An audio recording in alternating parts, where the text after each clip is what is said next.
They say the Vatican hides many secrets, but one of them lies frozen in the Alps, a monastery where no priest dares to pray. And yet, the choir never stopped singing. I went there to record their voices. Now, they sing through me. The morning sun barely pierced the thick alpine mist as the expedition team emerged from the tree line. Eyes fixed on the looming silhouette of the monastery nestled high in the mountains. Juta Marcus Hale led the group, his lean frame bundled tightly against the biting cold. His sharp eyes scanned the ancient stone facade, its weathered walls stained by centuries of frost and neglect. The silence that surrounded the place was profound, broken only by the faintest whisper of a chant that seemed to ripple through the crisp air. "You hear that?" Elena Voss whispered, shading her eyes against the pale light. Her dark hair was tucked beneath a woolen cap, but her expressive eyes held a mix of wonder and unease. She listened as the ethereal sound wove through the empty valley, a haunting melody that seemed to come from nowhere and everywhere at once. Jonas Reed, the group's logistics coordinator and skeptic, scowled beneath his thick beard. "Probably just the wind playing tricks," he muttered, adjusting the straps on his pack. His muscular frame radiated a tension that matched the chill in the air, his eyes wary as he surveyed the monastery's imposing gates. Marcus Engel, the seasoned mountaineer guiding the team, led the way up the crumbling stone steps. His boots echoed hollowly, the sound swallowed almost immediately by the vastness within. Behind him, Lena Moritz followed closely, her keen eyes darting to the faded inscriptions etched into the stone archways. Beside her, Drew. Sylvia Klein adjusted her instruments, the small recorder hanging from her neck ready to capture any anomalies. The heavy wooden doors groaned as Marcus pushed them open, revealing the monastery's main hall.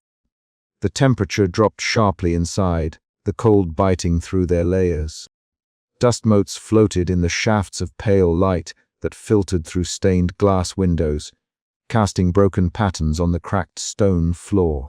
Empty pews stood like silent sentinels, their surfaces scarred by time. A sudden swell of chanting rose, soft yet undeniably present. The voices were disembodied, ethereal, weaving a chorus that sent a shiver down Marcus's spine. He swallowed hard, the familiar rationality that anchored him now challenged by this inexplicable phenomenon. "No bodies," Marcus murmured, moving carefully between the rows, his eyes scanning for any sign of life or death. "If these are the monks, where are they?" Elena stepped forward, her gaze distant, as she closed her eyes, attempting to attune herself to the spiritual resonance of the place. Her lips parted slightly, and she began to hum softly, trying to mimic the chant. The sound blended with the ambient chorus, a fragile thread seeking connection to the unseen. Jonas's voice cut through the moment. "This place gives me the creeps. I don't like that no one's here, but the voices are still singing.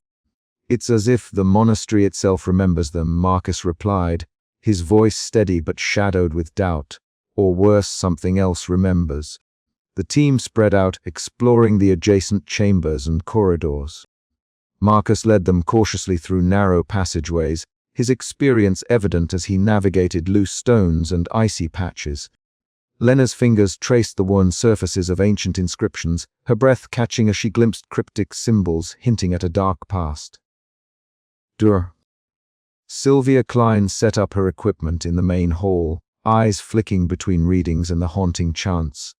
"There's something unusual about the acoustics," she noted. "The voices don't seem to originate from any physical source. It's as if the sound is embedded in the stone itself." The group reconvened in a small chapel, the air thick with a cold that felt almost unnatural.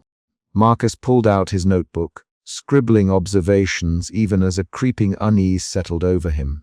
The chanting continued, a spectral lullaby that refused to fade. Night approached swiftly in the mountains, and as the team prepared their modest camp within the monastery's walls, the chants grew louder, more insistent. Marcus felt the weight of centuries pressing down, the silence between the notes pregnant with menace.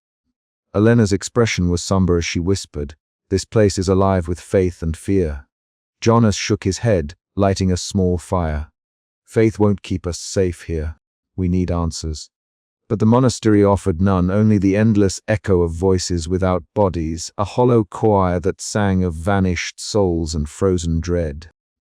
And as the cold night deepened, Marcus understood that their arrival had awoken something old, something waiting patiently to be heard and feared. Outside, the wind shifted, carrying the faintest hint of a lament that would not be silenced. The morning sun filtered weakly through the narrow, stained glass windows of the ancient monastery, casting fragmented colors across the cold stone floor. The expedition team gathered in the great hall, their breaths visible in the frigid air, the silence punctuated only by the faintest, most elusive chanting. Drr. Marcus Hale stood near the center, notebook in hand, eyes sharp despite the creeping exhaustion etched on his face. "Listen," Elena whispered, her voice barely audible over the eerie murmur. She closed her eyes, tilting her head as if seeking communion with the invisible choir. The chanting seemed to swell, voices rising and falling in a haunting melody that seemed to emanate not from any single place, but from everywhere and nowhere at once. Jonas Reed shifted uneasily, his arms folded across his chest. "It's just acoustics, echoes bouncing off the stone. Maybe some kind of trick of the wind or our minds playing games. There's no such thing as ghosts, no hidden choir." His tone was sharp, laced with frustration. Marcus glanced at Jonas, a brief flicker of irritation in his eyes. "Dismiss what you will, but we're here to document, not debate. Keep an open mind." The team split to explore, moving methodically through the monastery's labyrinthine corridors. Elena lingered near a cold stone wall, her hands tracing the ancient carvings worn by centuries. "These inscriptions," she murmured, "they speak of devotion beyond death. A faith so absolute it consumed the monks entirely." Lena Moritz knelt by a fractured altar, her fingers trembling as she traced the faded script. "It's a dialect I've never seen, but parts match old rites from obscure sects. There's mention of voices, eternal singing, and a pact something forbidden." Her voice was barely above a whisper, but it carried the weight of dread. Sylvia Klein adjusted her equipment, headphones pressed to her ears as she recorded the chanting. "The acoustic signatures are unlike anything I've encountered. Frequencies overlap and distort, creating patterns that seem almost intentional. It's as if the building itself is a vessel for this sound." As the day wore on, the chanting grew louder, more intricate. The voices at times seemed angelic, pure and hopeful, but then they twisted into something grotesque, a dissonance that sent shivers down the spine. The team's unease deepened. Marcus scribbled notes furiously, struggling to reconcile his rational mind with the mounting supernatural evidence. Elena's eyes fluttered open suddenly as if awakened from a trance. "It's not just sound," she said softly. "It's a call, a prayer and a warning intertwined. They want us to hear, but not to come closer." Jonas scoffed. "Or it's a trap. I say we keep our guard up, not start chanting along." Despite the growing tension, the team pressed on, exploring deeper chambers, where relics hinted at the monastery's sinister past. A tarnished chalice inscribed with the same cryptic symbols, fragments of manuscripts soaked in age and despair, and faded frescoes depicting monks locked in eternal song.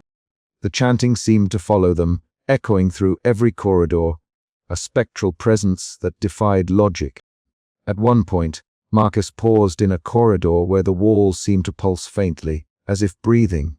He shivered, the cold not entirely from the alpine chill. "Do you feel that?" Elena whispered, clutching his arm. "The voices, they re-alive." Jonas grimaced. "Alive or not, this place is messing with our heads." As daylight waned, the team gathered once more in the great hall. The chanting had reached a crescendo, swirling around them in a vortex of sound, beautiful yet terrifying. Elena began to hum softly, trying to mimic the melody, her eyes distant and luminous. Marcus watched her, torn between admiration and fear. "Be careful, Elena." Don't let it consume you. She smiled faintly, a gesture both reassuring and unsettling. I think we need to listen more closely to understand. The voices hold the truth, even if it's dreadful. Jonas shook his head, muttering curses under his breath. Truth or madness, it's all the same if we don't survive this. The night closed in, the monastery swallowing the last light. The chanting echoed louder, a siren call that promised revelation and ruin.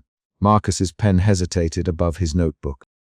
The mystery deepened, and the expedition's fragile cohesion began to crack beneath the weight of the unseen core.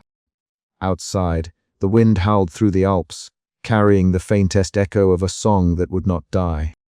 Inside, the expedition faced the intangible horror of faith twisted beyond reason, a melody echoing through stone, beckoning them ever deeper into the frozen heart of fear.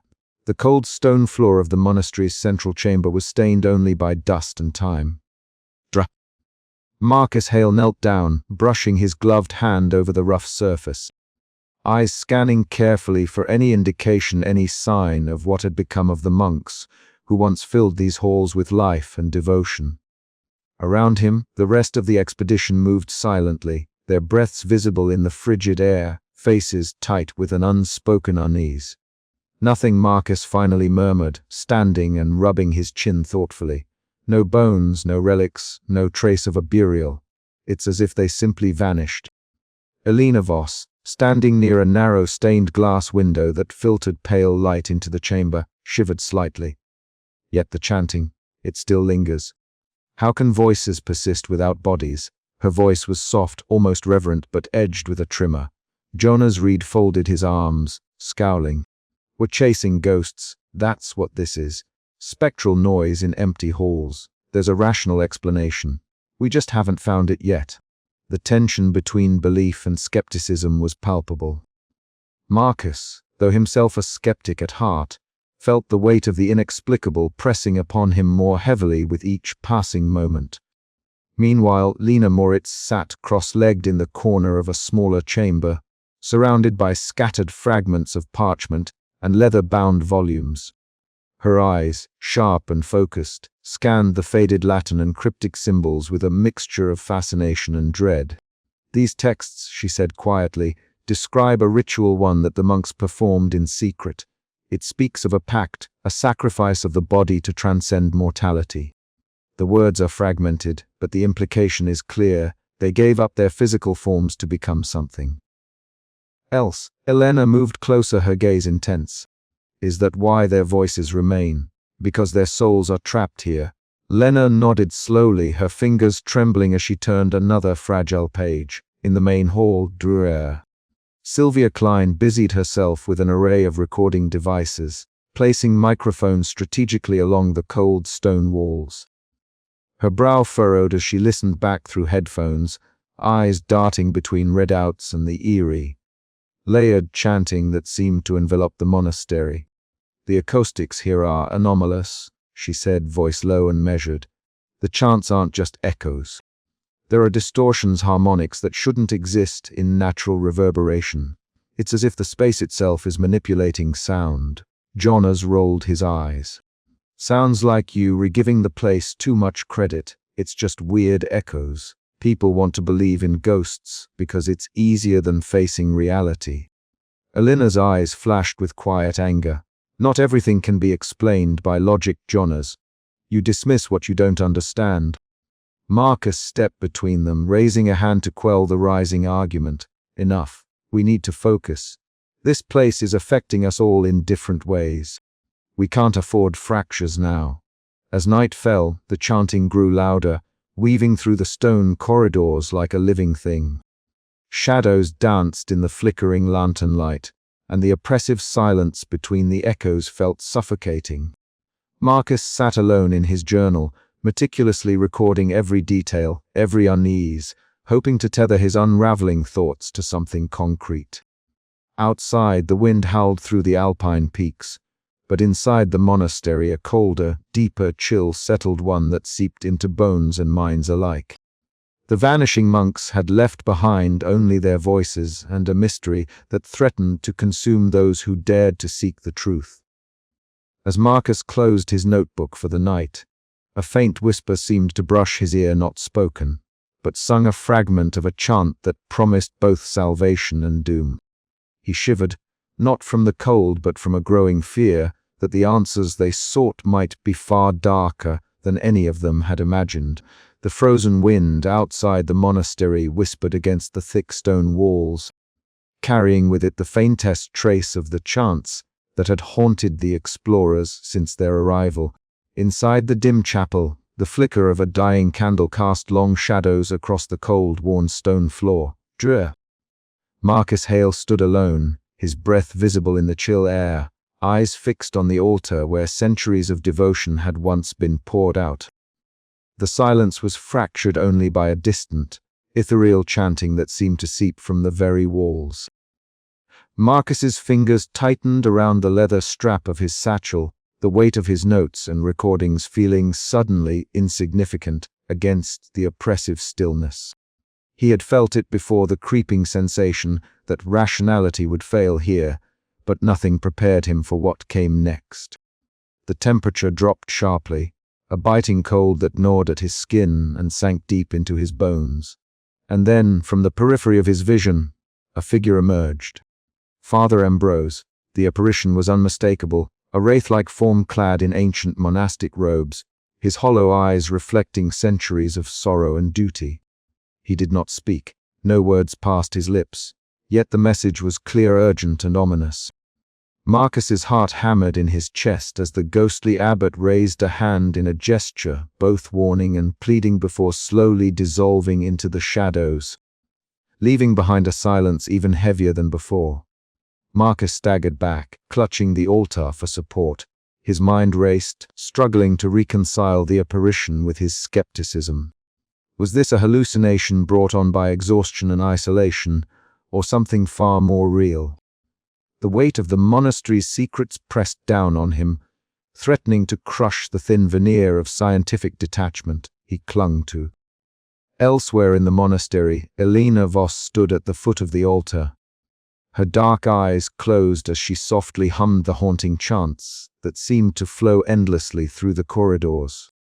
The music stirred something deep within her, a spiritual resonance that both comforted and terrified. She had always been the quiet heart of the expedition, her empathy and intuition balancing Marcus's analytical mind and Jonas's blunt pragmatism. Yet now, even she felt the growing shadow cast by the choir's spectral presence. Elena's voice wavered as she matched the melodic echoes, trying to reach out, to understand. Her past losses intertwined with the monastery's mournful song, weaving a tapestry of grief and hope that left her trembling. She opened her eyes to find Marcus nearby, his face pale and drawn, haunted by the encounter he had just endured. "Did you see it?" she whispered, her voice barely audible over the faint chant. Marcus nodded slowly, swallowing hard. "Father Ambrose, he warned me." Before Elena could respond, the heavy footsteps of Jonas Reed echoed down the stone corridor, breaking the fragile moment. Jonas's scowl deepened as he approached, arms crossed, eyes sharp and unyielding. "Warning," Jonas scoffed, voice low but edged with contempt. "More like stress-induced hallucinations. We're all on edge, Marcus. This place plays tricks on the mind." Marcus met his gaze, the tension between them palpable. "And yet you refuse to consider anything beyond your skepticism. There's something here, Jonas, something real." "What? Ghosts? Spirits?" Jonas shook his head, frustration mounting. "We need to stay grounded, not chase shadows." The argument simmered, a clash of belief and doubt rippling through the team. The chants swelled faintly, a spectral chorus threading its way through the stone, binding the explorers in a web of unease. That night, in the sparse safety of their makeshift camp within the monastery's cloister, the team gathered, voices hushed but charged with tension. Marcus detailed his encounter, Elena spoke of her spiritual connection, and Jonas warned against surrendering to superstition. The air was thick with fear and uncertainty, the invisible presence of Father Ambrose lingering like a shadow at the edges of their consciousness. As sleep eluded them, the echoing chants wove through their dreams and waking hours alike, a chilling reminder that in this place, the line between reality and the supernatural was perilously thin. The warning had been delivered not in words, but in silence heavy with meaning, and the expedition stood at a crossroads. To ignore it would be to invite doom. To heed it might mean unraveling secrets better left buried. Outside, the wind howled through the Alps, and the hollow choir sang on, its voices both angelic and grotesque, beckoning the explorers deeper into the frozen heart of the monastery's dark mystery. The night stretched endlessly, and Marcus found himself staring once more into the shadows, wondering whether salvation lay in flight or in confronting the spectral choir that sought to claim them all. But one thing was certain: the haunting presence of Father Ambrose was no mere apparition. It was a harbinger of the horrors to come, and the expedition's fragile unity would soon be tested as never before. The echoing chants grew louder still, promising that the silence of the monastery was only the prelude to a far darker symphony. The air in the monastery's scriptorium was thick with dust and the faint metallic tang of cold stone. Flickering shadows cast by their lanterns danced across the walls lined with ancient shelves, heavy with forgotten tomes and brittle parchments. Lena Moritz knelt over a low wooden table, her gloved hands trembling slightly as she carefully unrolled a fragile manuscript, the parchment crackling softly in the oppressive stillness. "Look at this, Marcus," she whispered, her voice barely audible above the distant, haunting chants that wove through the corridors. Her dark eyes scanned the faded Latin script, punctuated by cryptic symbols and blots of dried ink.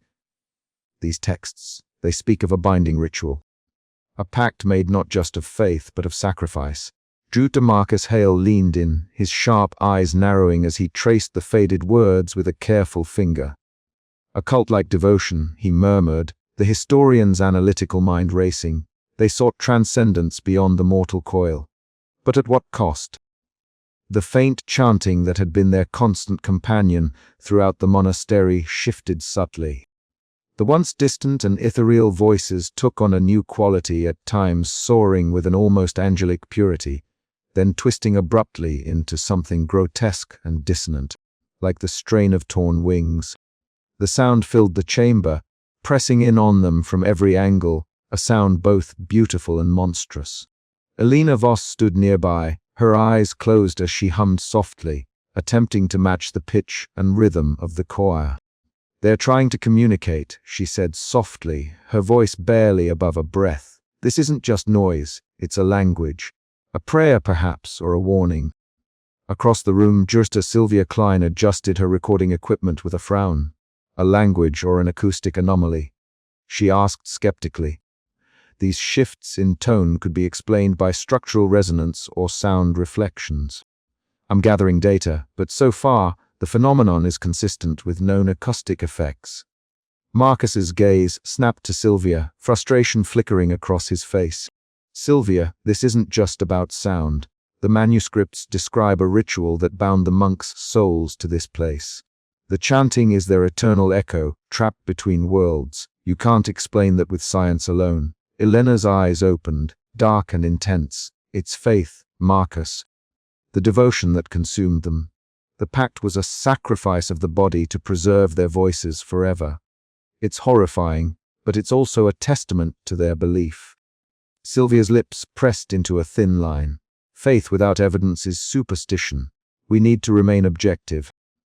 The tension between the spiritual and the scientific widened, fracturing the fragile unity of the team. Marcus's stubborn rationality clashed with Elena's growing spiritual acceptance, while Sylvia's pragmatic skepticism challenged them both. Lena returned her attention to the manuscripts. "There's more," she said softly. "Mentions of a hollow choir, a collective bound in suffering and song. The monks believed their voices would outlast their flesh, but the texts hint at torment rather than salvation." A shiver ran through the room, the cold seeping deeper into their bones as the chants rose in an eerie crescendo. The voices seemed to swirl around them, a living presence that was at once alluring and repulsive. Marcus closed his notebook with a snap. We were standing on the edge of something terrible. The manuscripts confirm it. These monks were consumed by their own devotion, trapped in a limbo that defies death. And now we were caught in the same place. Elena reached out, her hand brushing a faded symbol on the manuscript. Perhaps understanding this is the first step to freeing them, or ourselves. But as the Chora's voices twisted again, oscillating between the sacred and the profane, the team could only wonder if some mysteries were better left buried in the cold silence of the mountains. The monastery seemed to hold its breath, the stone walls absorbing their fear as the chants echoed on both a hymn and a curse. "We need to keep moving," Marcus said, voice low but resolute. "The manuscripts have given us answers, but also more questions. And the Chora is watching." Outside the scriptorium, the cold wind howled, carrying the hollow choir's unending song into the frozen night. As they prepared to leave, none of them noticed the faintest flicker of a shadow at the edge of the chamber, a robed figure with hollow eyes, watching silently, waiting. The monastery lay under a heavy veil of silence, broken only by the distant, haunting echo of chants that seemed to seep from the very stones themselves. Inside the cold, stone walls, the air was thin and brittle, as if the atmosphere had been steeped in frost and forgotten warmth. Dre. Marcus Hale sat awake in the cramped quarters they had set up in one of the monastery's ancient chambers. His journal lay open on his lap, but his pen had frozen mid-sentence.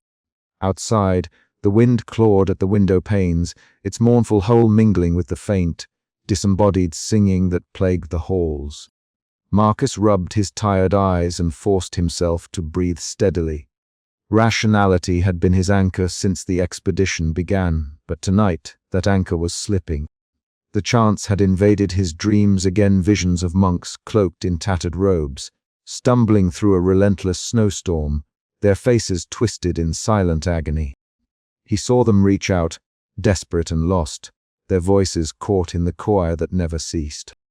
The image faded as frost crept along the edges of his vision, chilling him to the bone. Down the hall, Elena Voss sat by the monastery's frozen fountain, its surface cracked and coated in ice. Her breath misted in the frigid air as she hummed the chants softly, her voice nearly a whisper.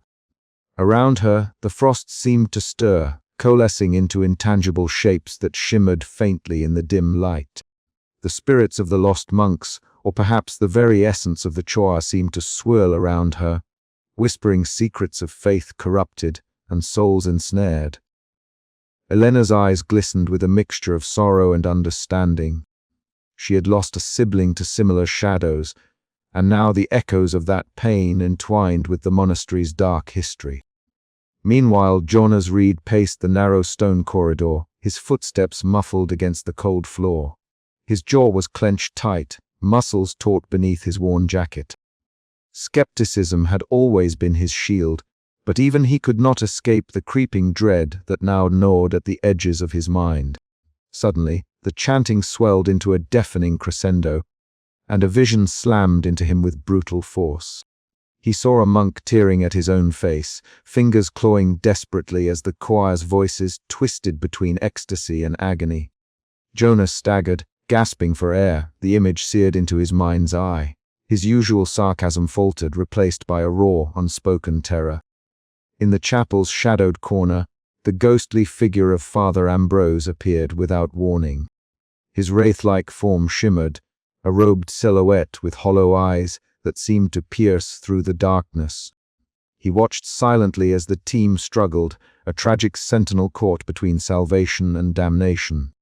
His presence was a chilling reminder of the monastery's cursed past and the terrible pact that bound the monks' souls to the endless choir. The night stretched on, each member of the expedition wrestling with their own growing fears. Marcus battled to keep his journal entries coherent, trying to document the phenomena as if that alone could stave off madness. Elena found herself drawn deeper into the spiritual currents that pulsed beneath the monastery's stones, her connection to the choir both a comfort and a curse. Jonas's cynicism cracked under the relentless assault on his senses, and tension simmered beneath every interaction. As dawn's pale light crept weakly through the frost-crusted windows, the team gathered for a somber debrief. The visions had left their marks, haunted eyes, trembling hands, and a silent acknowledgement that the monastery's grip was tightening. Frozen fear had begun to seep into their bones, chilling them beyond the physical cold. Marcus looked around at his companions, searching for the resolve that had carried them this far. "We can't let this place break us," he said, voice steady but edged with fatigue. "We need to understand what these visions mean. They're recluse fragments of the monk's story. If we piece them together, maybe we can find a way out." Elena nodded slowly. "The chore isn't just sound. It's a presence, a force that binds the souls here. We must listen not just with our ears, but with our spirits." Jonah scoffed softly, but the usual sharpness was dulled. "Listen all you want. I'm not buying into ghosts or spirits. We need facts. Science." Marcus met his gaze, unwavering. "Facts are what we'll find. But sometimes the facts aren't what we expect." The chanting resumed as they settled into uneasy silence. The visions had opened a door into the monastery's tortured past, and none could say what horrors awaited beyond. The frozen fear was no longer just a sensation, it was a living thing, creeping closer with every echoing note, ready to consume them all. And somewhere deep within the monastery's heart, the hollow choir sang on, eternal and unyielding, a frozen liturgy of faith, madness, and despair. The night was far from over, and the true descent was only beginning. The monastery's cold stone corridors seemed to hum with a life of their own as the expedition pressed deeper into the frozen silence, now shattered endlessly by the choir's haunting chant. Judah Marcus Hale sat hunched over a rickety wooden table, his pen scratching fervently against brittle paper as he tried to capture the impossible. The voices, disembodied yet omnipresent, wrapped around the ancient chapel like a spectral fog, seeping into every crevice and hollow. Each note echoed with a clarity that defied natural acoustics, spiraling through the vaulted ceilings and down the worn flagstone floors. Marcus's keen eyes flicked up from his notes, sharp and searching, trying to reconcile the rational with the impossible. "It's like the walls themselves are singing," he muttered under his breath, voice barely audible over the ethereal chorus.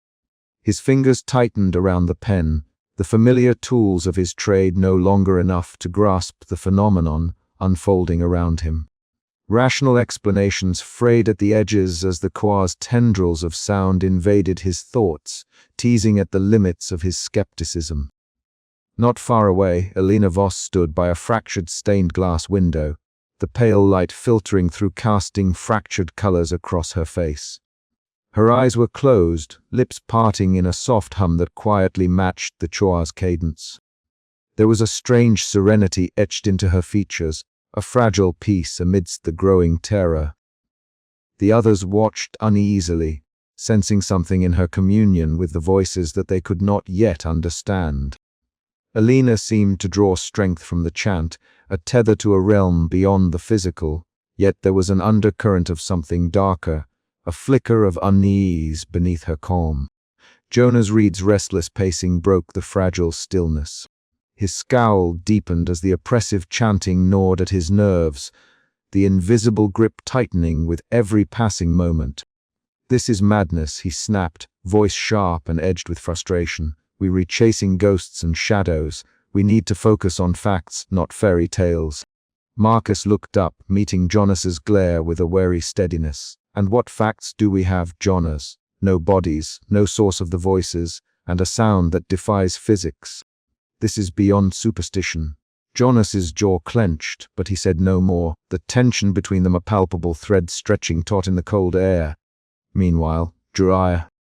Sylvia Klein was engrossed in her instruments, her glasses slipping slightly down her nose as she adjusted the recording devices scattered around the chapel.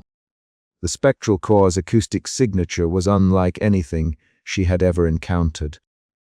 The data streamed through her equipment in layers, notes folding over notes, harmonics that bent and twisted through space, creating a soundscape that was alive and breathing. Her scientific curiosity battled with a rising dread as the patterns in the recordings defied all known principles of acoustics. "It's as if the sound itself is a living entity," Sylvia whispered to Marcus when he approached, her voice tinged with awe and alarm. "These voices, they were not just echoes, they were something else entirely." Marcus nodded slowly, the weight of her words sinking in. This choir was no mere haunting. It was a force, ancient and unknowable, that ensnared the senses and frayed the mind. Throughout the chapel, the chanting swelled and receded like a tide, enveloping the explorers in its cold embrace. The air grew thick with a strange electricity, the line between the physical and the spectral blurring as the choir's influence seeped deeper into their souls. Elena's humming grew louder, a desperate attempt to connect, to find meaning within the endless song. Yet the others watched her with growing concern. The harmony she sought seeming to pull her further from the world they all knew.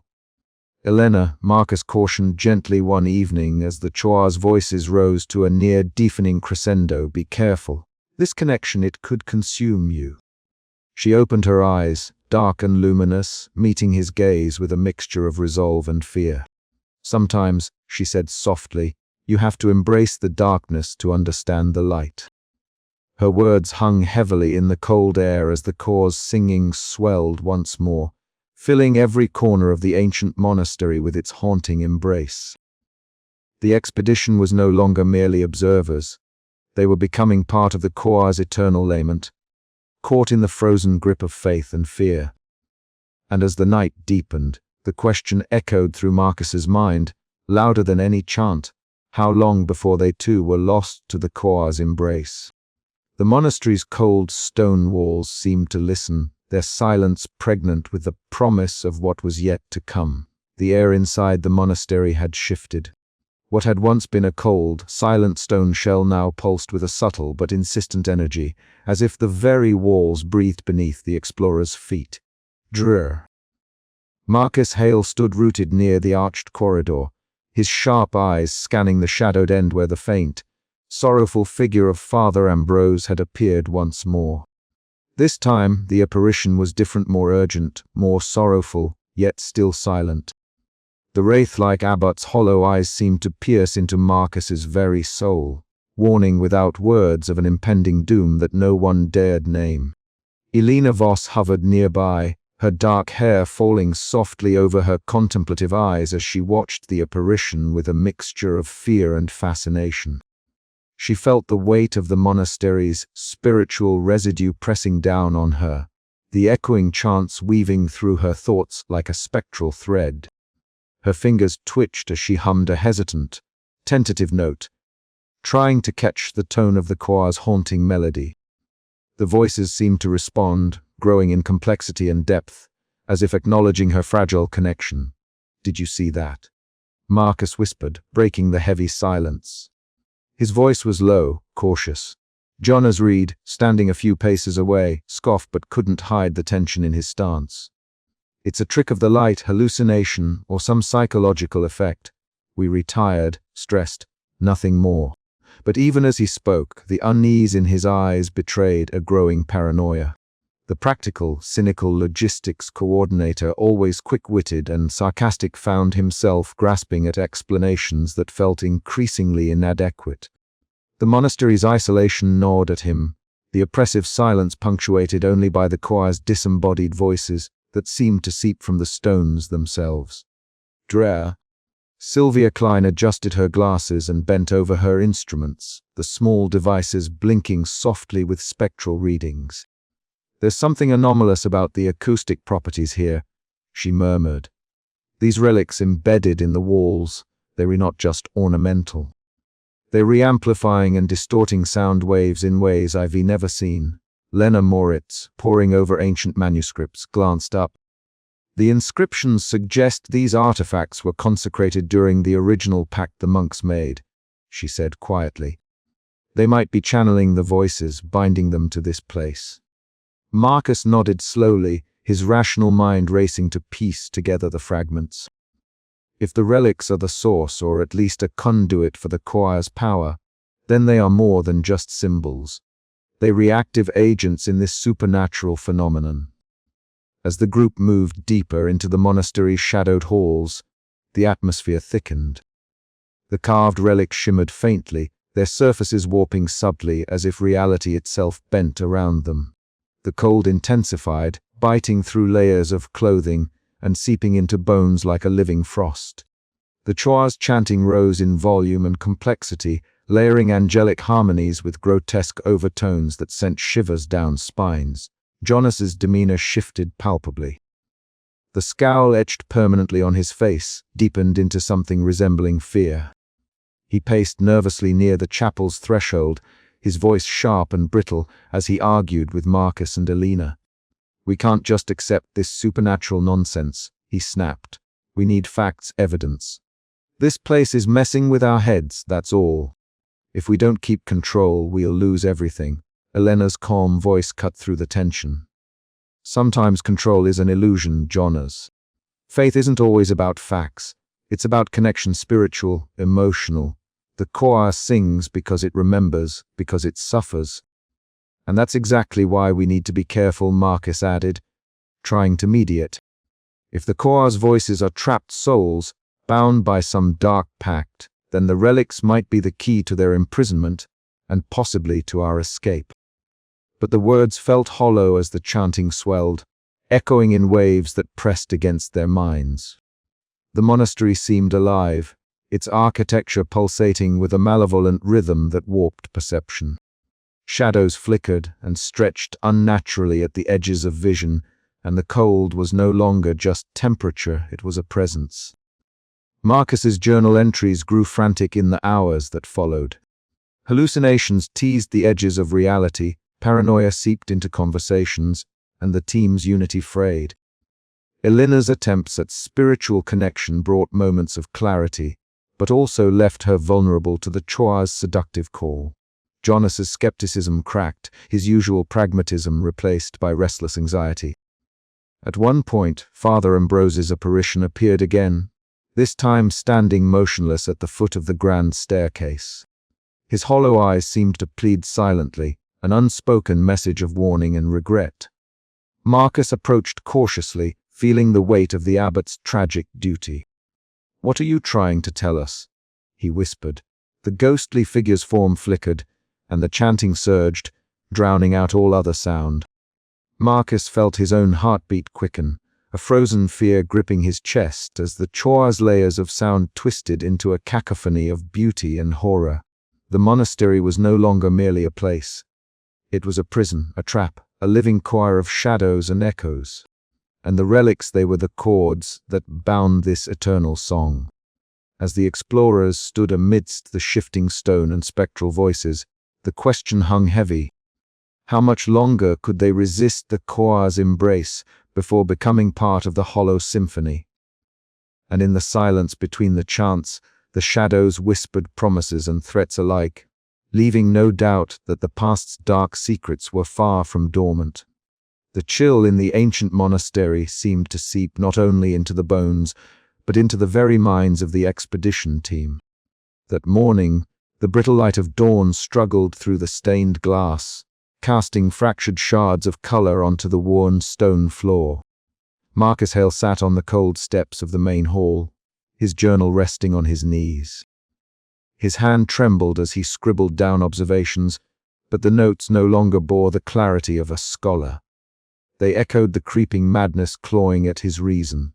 He paused, looking up as the faint chanting drifted through the halls, a spectral melody, both beautiful and grotesque. His sharp eyes scanned the shadows, watching for movement that wasn't there. The silence between the notes felt oppressive, pregnant with unseen menace. "The voices," he wrote, "are no longer just sounds, they invade my thoughts, twisting into visions. Last night, I saw figures in the corridor, pale and robed, but when I called out, they vanished. Was it a trick of the mind or something more?" Across the monastery, Elena Voss found herself drawn toward a frost-covered window. The cold glass was a barrier to the alpine chill outside, yet it might as well have been a veil between her and the world she once knew. Her breath fogged the pain as she pressed a hand against it, eyes distant, A memory stirred a face, soft and familiar. Her lost sibling, taken years ago under circumstances she'd barely understood, now haunted by the chants that seemed to echo both grief and hope. Her fingers traced an invisible pattern on the glass, as if trying to grasp the intangible threads tying her past to this forsaken place. The chants wove through her mind, a siren call mingled with sorrow. They suffered, she whispered, and so have I. But is this suffering a bridge to salvation, or a trap? In a nearby chamber, Justa Sylvia Klein huddled over equipment, the glow of her laptop casting sharp angles over her face. The recordings she had captured were unlike anything she had encountered, a haunting choir layered with complex acoustic anomalies that defied physical explanation. Patterns emerged within the sound waves, irregular pulses, dissonant undertones, and frequencies that seemed to resonate with the very stone. Sylvia frowned, adjusting the sensitivity. "There's something alive in this acoustic space," she muttered. "Something that shouldn't be." Her scientific mind wrestled with the implications, but the data was irrefutable. As the team gathered around her findings, unease rippled through their ranks. What had begun as an academic expedition was morphing into a nightmare, where sound became a weapon and silence a curse. Jonas Reed, standing apart in the shadowed corridor, scowled deeply, his arms crossed tightly, his posture rigid. "This is all nonsense," he snapped, voice low and harsh. "We were letting fear and superstition poison our minds. There's a logical explanation for all this, some natural phenomenon. Maybe a trick of the wind or acoustics." Marcus met his glare with a wary stare. "And yet, you vanished last night." Jonas's eyes flickered with something unreadable, but he shook his head. "I was out of it, nothing more. I'm not buying into ghost stories." Their argument sparked tension, the fragile trust between them fraying further. The walls seemed to close in, the echoing chants a relentless reminder of the monastery's grip. Each mind, once steadfast and clear, now battled shadows within. That night, Marcus wrote in his journal by the flickering light of a lantern. The monastery distorts reality, visions, whispers, and memories blend into a waking nightmare. Elena's spiritual connection deepens, but it frightens her. Sylvia's data terrifies me more than any ghost. Jonas fights to hold on to reason, but I fear he is losing. We are fracturing. Faith, reason, hope all are slipping through our fingers like cold smoke. Outside, the hollow choir sang on, its voices threading through the stone corridors like a living thing. The expedition stood at the precipice of madness, their minds fractured and fragile, caught between the frozen fear that gripped their souls and the echoing chants that promised salvation or doom. And still, the monastery waited, silent but alive, ready to claim whatever remained of those who dared to listen. The chapter closes with Marcus's journal entry trailing into a fragmented scrawl, the last words barely legible. "How much longer can we hold on before the choir consumes us all?" The chilling silence that follows is broken only by the distant, haunting melody of the hollow choir, a sound that promises the end or a beginning far worse. The monastery was never truly silent, but that night the voices emerged with a terrifying clarity. A crescendo of chanting that filled every corner and crevice of the ancient stone structure. Justa Marcus Hale sat rigid in his makeshift quarters, the flickering candlelight barely holding back the shadows creeping across the walls. The choir's song was no longer distant. It was a suffocating presence, reverberating through the air and into his bones. Outside his door, footsteps echoed faintly, Jonas Reed's usual scowl replaced by a grimace of unease. Marcus had noticed the change in Jonas over the past days. The skeptic was cracking beneath the weight of the monastery's oppressive atmosphere. Now, as the chanting swelled, something in Jonas seemed drawn to it, as if the invisible voices called him closer. Alina Voss, sitting nearby with her eyes closed, hummed softly along with the ethereal chorus. Her connection to the spiritual realm had deepened in the monastery's presence, and tonight, that connection seemed almost painful. She opened her eyes, meeting Marcus's gaze with a calm tinged by dread. "It's getting worse," she whispered. "The core, it's like it's alive." Marcus nodded, swallowing the rising knot of fear. We need to check on Jonas. They found him standing at the end of the corridor, staring into the darkness where the chanting seemed strongest. His body was rigid, eyes glazed, unresponsive to their calls. Jonas.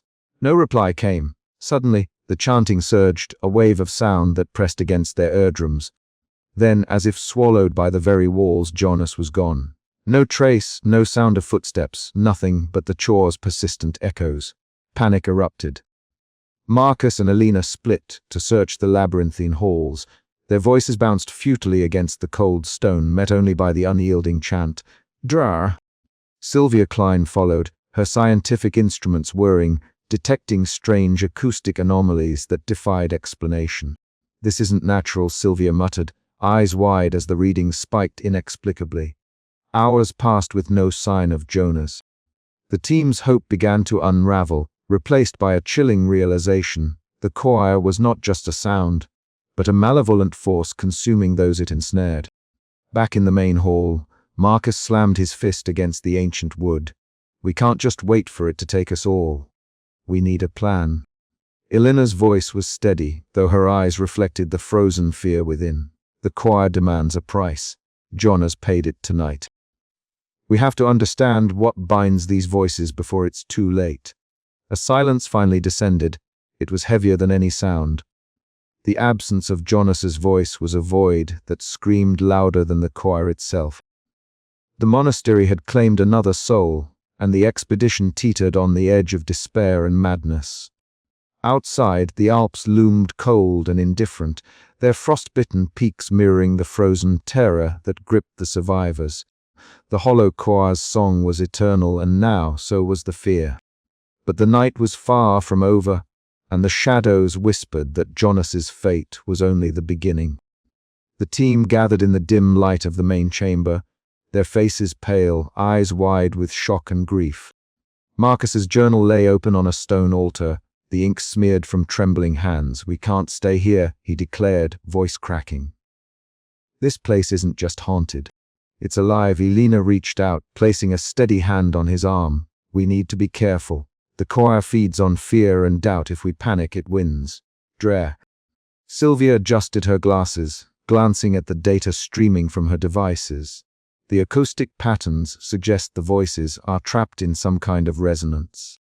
"We might be able to disrupt it." Marcus nodded slowly, the leader's resolve returning. "We find a way to break the cycle, or we die trying." The chanting began again, softer now, a sinister lullaby that promised both salvation and damnation. The monastery held its breath, waiting for the next note in its endless, hollow choir. And somewhere in the dark, Jonas's voice was gone, but not forgotten, a vanished chord in the symphony of frozen fear. As dawn's pale light crept through the stained glass windows, the survivors faced a grim truth. The monastery was no longer just a place of study. It was a trap. And the choir was hungry. Marcus stared out at the icy peaks, the weight of leadership heavier than ever. Elena whispered a prayer, her faith tested but unbroken.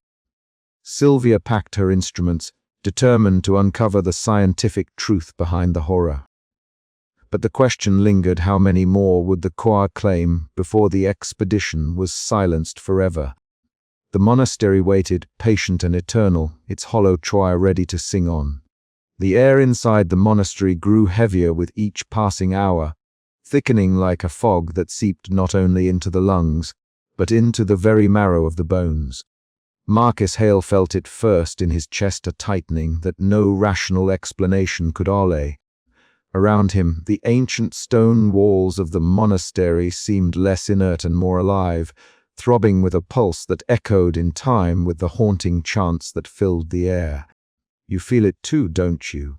Elena's voice was barely above a whisper, her eyes wide and shimmering with an intensity Marcus had never seen before.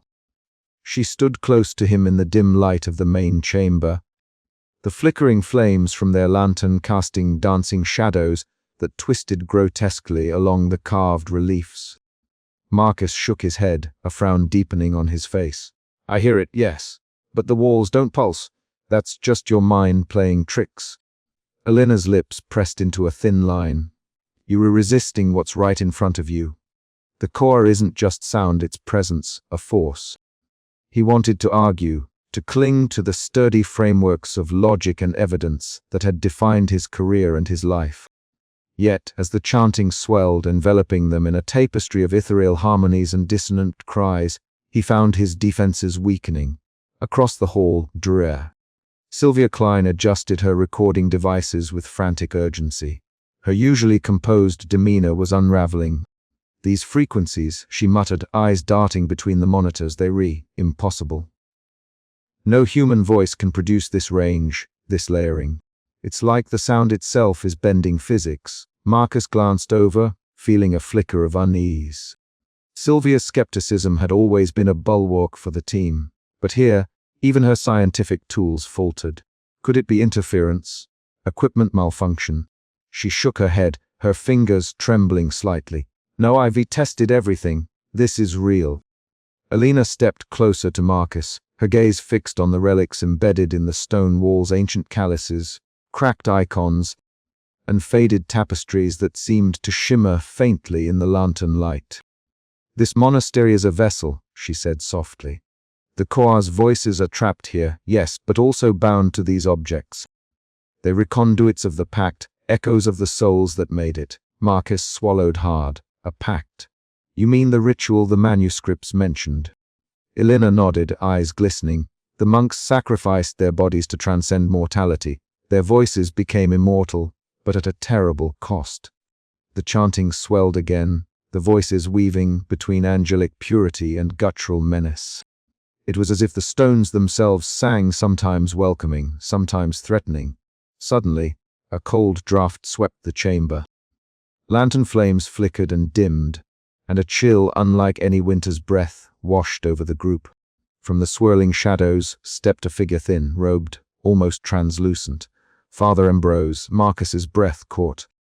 The abbot's ghostly apparition held his hollow eyes locked on Marcus's, communicating without words a desperate warning. The Choa's embrace was nearing completion. Alina stepped forward, her voice trembling but resolute. We have to decide what this means. To accept the Choa's reality is to accept the danger it brings. Marcus clenched his fists, the last vestiges of his skepticism battling with the undeniable evidence. There has to be a way out. There has to be a rational explanation. Just as Sylvia's voice cut through the tension. If the Choa is manipulating sound waves and perception, maybe we can find a frequency to disrupt it. Elena shook her head. It's not just sound, it's faith twisted into a prison. As the team argued, the Choa's voices grew louder still, swirling around them in a dizzying dance of beauty and horror. The monastery seemed to exhale, its cold breath seeping into their very souls. Marcus looked around at the faces of his team, some terrified, some fascinated, all changed. The inescapable chorus was no longer just a mystery to be solved. It was a force that would demand everything they had, and perhaps more. We were running out of time, Marcus said, voice tight. Whatever this choir is, it's not just singing anymore. It's coming for us. Elena nodded, eyes reflecting both fear and something deeper, acceptance. Then we must prepare. The haunting echoes of the choir filled the chamber, a relentless symphony of corrupted faith and frozen fear that promised no escape. And somewhere deep within the monastery's heart, the hollow choir waited. The flickering torchlight cast long, wavering shadows on the cold stone walls as the expedition team made their way down the narrow, spiraling staircase that led beneath the monastery. The air grew heavier with each step, thickening into a palpable weight that seemed to press into their lungs and slow their breathing. The faint echo of chanting swelled around them, no longer distant but enveloping, as if the very stones themselves sang the hollow hymn. Dur. Marcus Hale led the way, his sharp eyes scanning the worn inscriptions that marred the ancient walls. These markings. He murmured, tracing the fading lines with a gloved finger. They're older than anything we've seen so far. Elena Voss followed closely, her gaze softened yet intense. She breathed deeply, as if trying to draw the song into her very soul. The chant, she whispered, it's alive here. Not just sound, but presence. Jonas Reed grunted, his usual scowl deepening. Presence or not, it's messing with our heads. I don't like this place. Lena Moritz bent over a crumbling manuscript, her fingers trembling slightly as she deciphered the Archex's script. It speaks of a ritual, she said, voice quivering with both excitement and dread. A binding, a sacrifice. The monks surrendered their bodies to transcendence, but it was a pact with something dark. The choir, their voices trapped between worlds. Marcus swallowed hard, the words stirring a cold fear deep within. So they were still here, he said quietly. Not in flesh, but in song. Prisoners of their own faith. The group entered a vast chamber carved from the living rock, the walls etched with grotesque symbols and faded frescoes depicting angelic figures twisted in agony. A stone altar stood at the center, stained dark with the passage of centuries. The chanting crescendoed into a chorus that seemed to emanate from the very air itself, surrounding them, pressing in. Elena approached the altar, her lips parting as she began to hum softly, matching the eerie melody that filled the chamber. Her eyes closed, and for a moment, the team saw a transformation, a serene acceptance flickering across her face. Marcus watched, torn between fascination and terror. Elena, be careful, he cautioned, voice low. This place, it's not just memories, it's a trap. Jonas shuffled uneasily, clutching his recording device. I don't believe in curses, he said, though the tremor in his voice betrayed him. But this is something else. Suddenly, a cold gust swept through the chamber. From the shadows near the entrance, a figure emerged, Father Ambrose. His wraith-like form glided silently forward, hollow eyes locking with Marcus's. The apparition raised a hand in a slow, deliberate motion, a gesture that spoke of warning and despair. No words escaped the ghostly lips, but the message was clear, the pact's price was eternal, and the choir's reach was inexorable. The team recoiled, the oppressive weight of the chamber pressing down on their minds and spirits. Marcus's journal lay open in his hands, but the pen trembled as he struggled to record the truth of what they had uncovered. Faith, he realized bitterly, had become their prison. As the chanting swelled once more, the line between devotion and madness blurred irrevocably. The explorers stood at the precipice, caught between the echoes of damned souls and the fragile hope of escape. The dark pact that had ensnared the monks now threatened to consume them all. A distant howl echoed through the monastery's ancient halls, a reminder that the hollow choir waited patiently, eternally singing its frozen lament. And deep below, where the shadows breathed and whispered, the choir's song grew louder still. The explorers had taken a step too far into the depths of devotion, and the price was only beginning to reveal itself. The monastery's cold was no longer merely a biting chill carried by alpine winds. It was a living, breathing entity that crept beneath the explorers' layers and settled deep within their bones. As the team stepped further into the great hall, its vaulted ceiling lost in shadow and frost, a palpable shift gripped the air. Their breaths emerged in crystalline clouds, delicate and fleeting, yet the frosts that laced the ancient stone walls seemed eternal, untouched by time's usual thou. Draw. Marcus Hale tightened his coat collar, his sharp eyes scanning the dim expanse. It's beyond any normal cold, he muttered, his voice betraying a flicker of unease. His usual confidence felt brittle here, shattered by the hostile atmosphere and the relentless chanting that echoed from unseen corners. The chanting elusive, disembodied wove through the frigid air like spectral threads, sometimes soaring in angelic harmony, other times descending into grotesque contortions of sound that gnawed at the edges of sanity. Elena Voss stood silently near the frost-encrusted altar, her dark hair catching the faint, spectral light. Her eyes were closed, lips parted as she softly hummed to the choir's ethereal cadence. The faint vibration of her voice seemed to tether her to the intangible melodies, drawing her into a communion that was as terrifying as it was beautiful. Marcus watched her, torn between his ingrained skepticism and a reluctant fascination he could not name. "Elena," he called gently, stepping closer. "You feel it too, don't you? The presence." She opened her eyes slowly, the expression on her face a fragile blend of reverence and fear. It's more than presence, Marcus. It's a call of frozen lament that binds us all.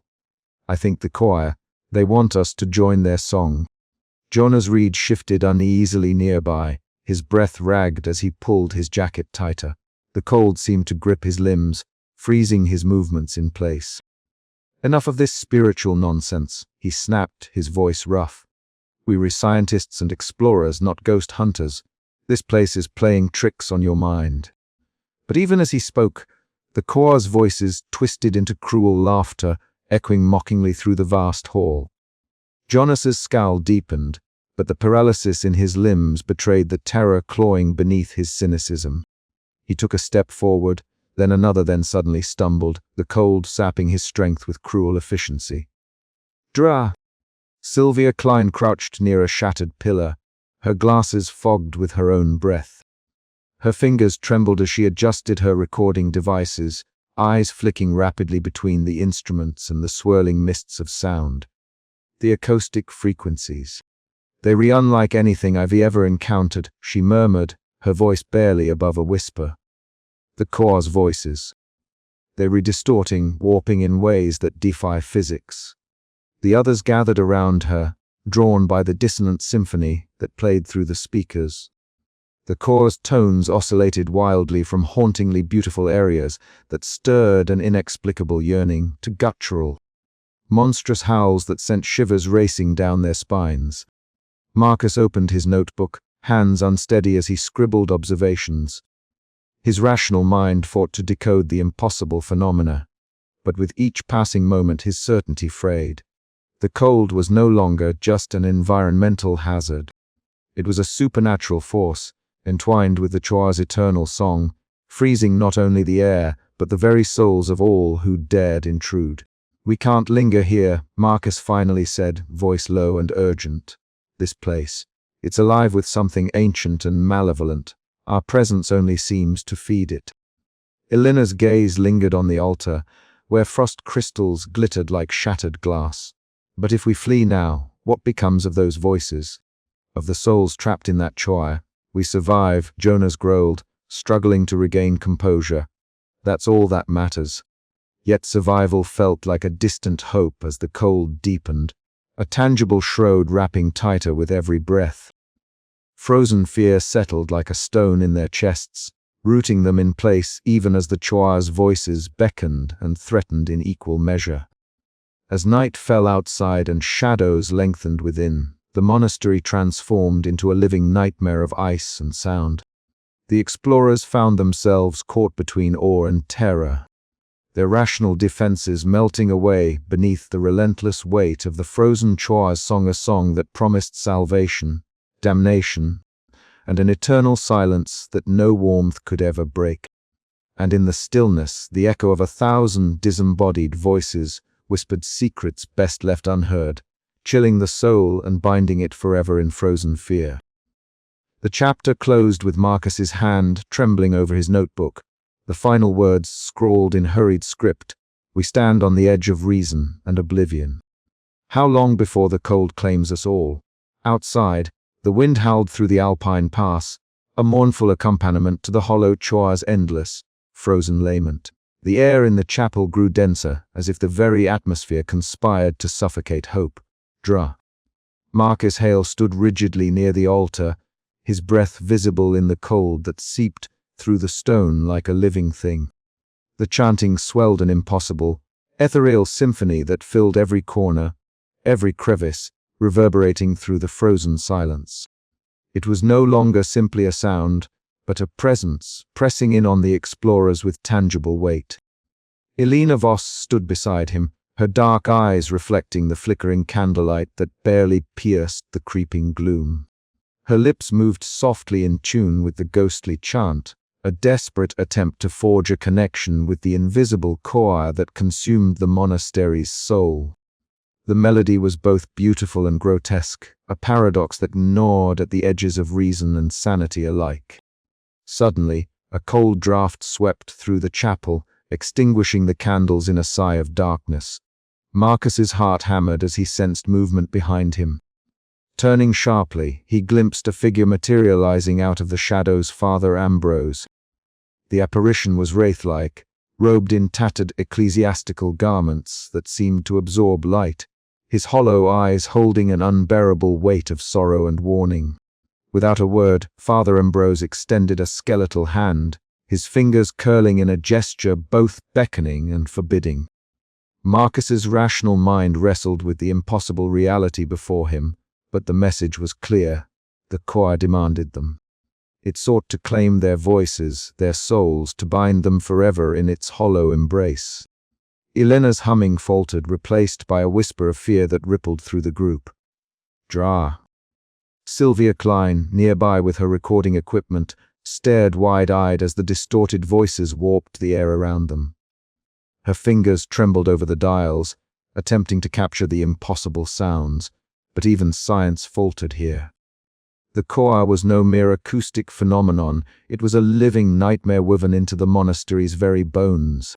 The temperature plummeted further, the cold biting deeper than any natural frost. Marcus clenched his jaw, the stubbornness that had carried him this far now a fragile shield against the encroaching madness. Elena's gaze met his, a silent plea passing between them. To resist, to survive, to escape the choir's clawing grasp. But the choir's song was relentless. It seeped into their thoughts, a siren's call promising transcendence or oblivion. Father Ambrose's apparition faded slowly, leaving behind a haunting silence that pressed upon their souls heavier than any sound.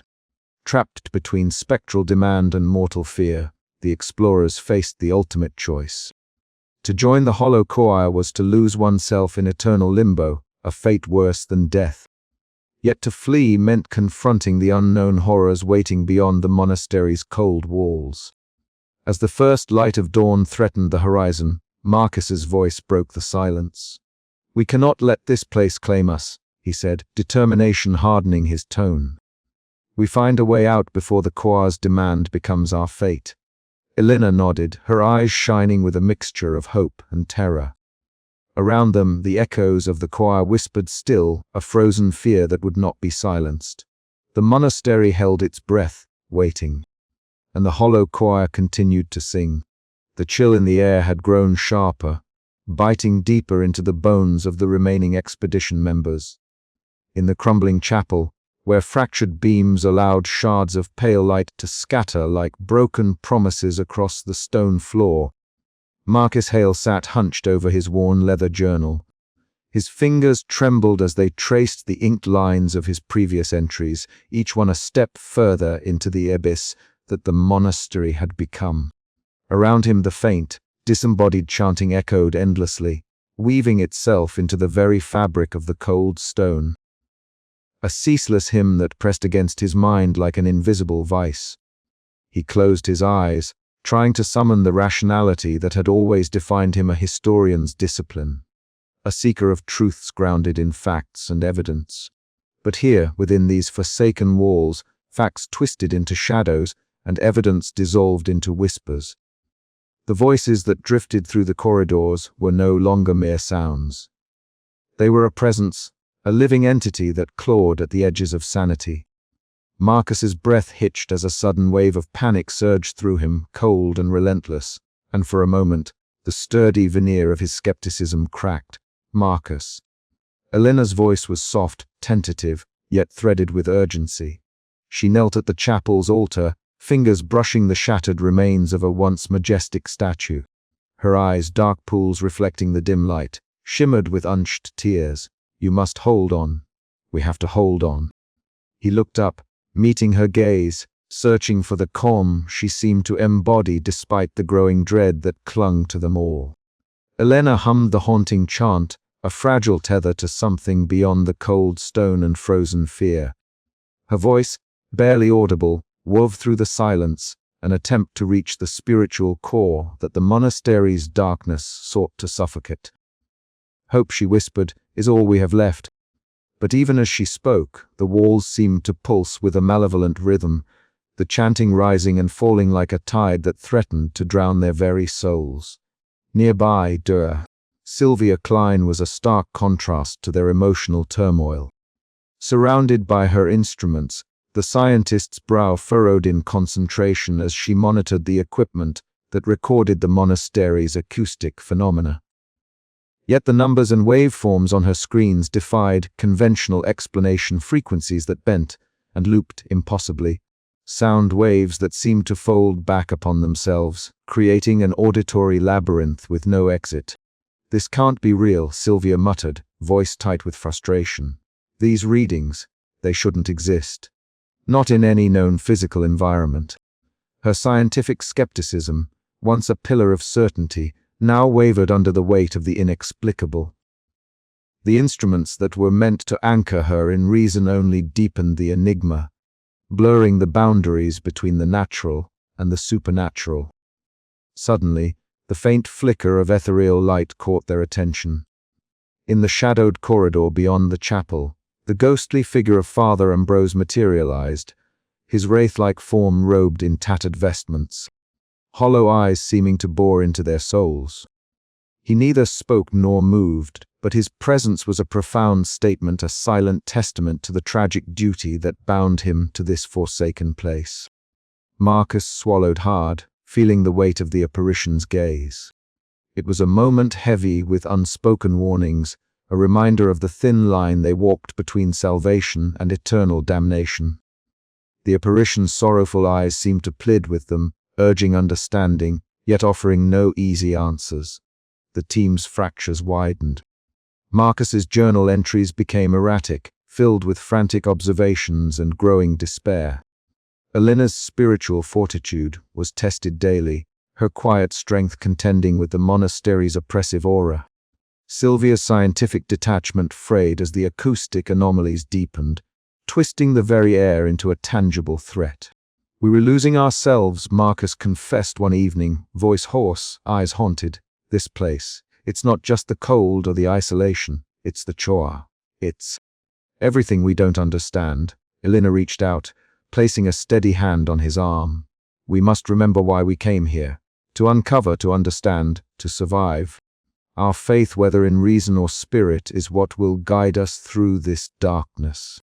But even as they clung to their beliefs, the monastery seemed to respond, its walls whispering secrets in the endless chant, drawing them further into the frozen abyss. Madness was no longer a distant threat, it was an imminent, creeping presence, stalking every shadow, echoing in every silence. The descent into madness was underway, and the fragile bonds of the expedition were the only barriers left against the core's insidious embrace. The air grew heavier as the expedition team descended the narrow stone staircase, their footsteps muffled beneath the weight of silence that seemed to press against every surface. Flickering beams from their headlamps cut through the damp darkness, revealing ancient frescoes that clung to the walls like spectral memories.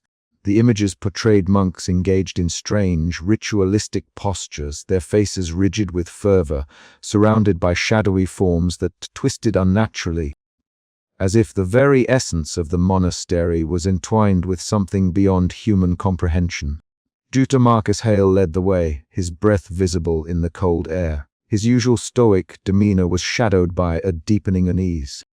Beside him, Elena Voss moved with a reverent quiet, her eyes wide as she absorbed the spectral artistry that seemed to pulse with a life of its own.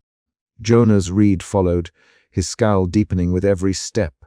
The muscles in his jaw clenched as he fought the gnawing sense of dread threatening to unravel his skepticism.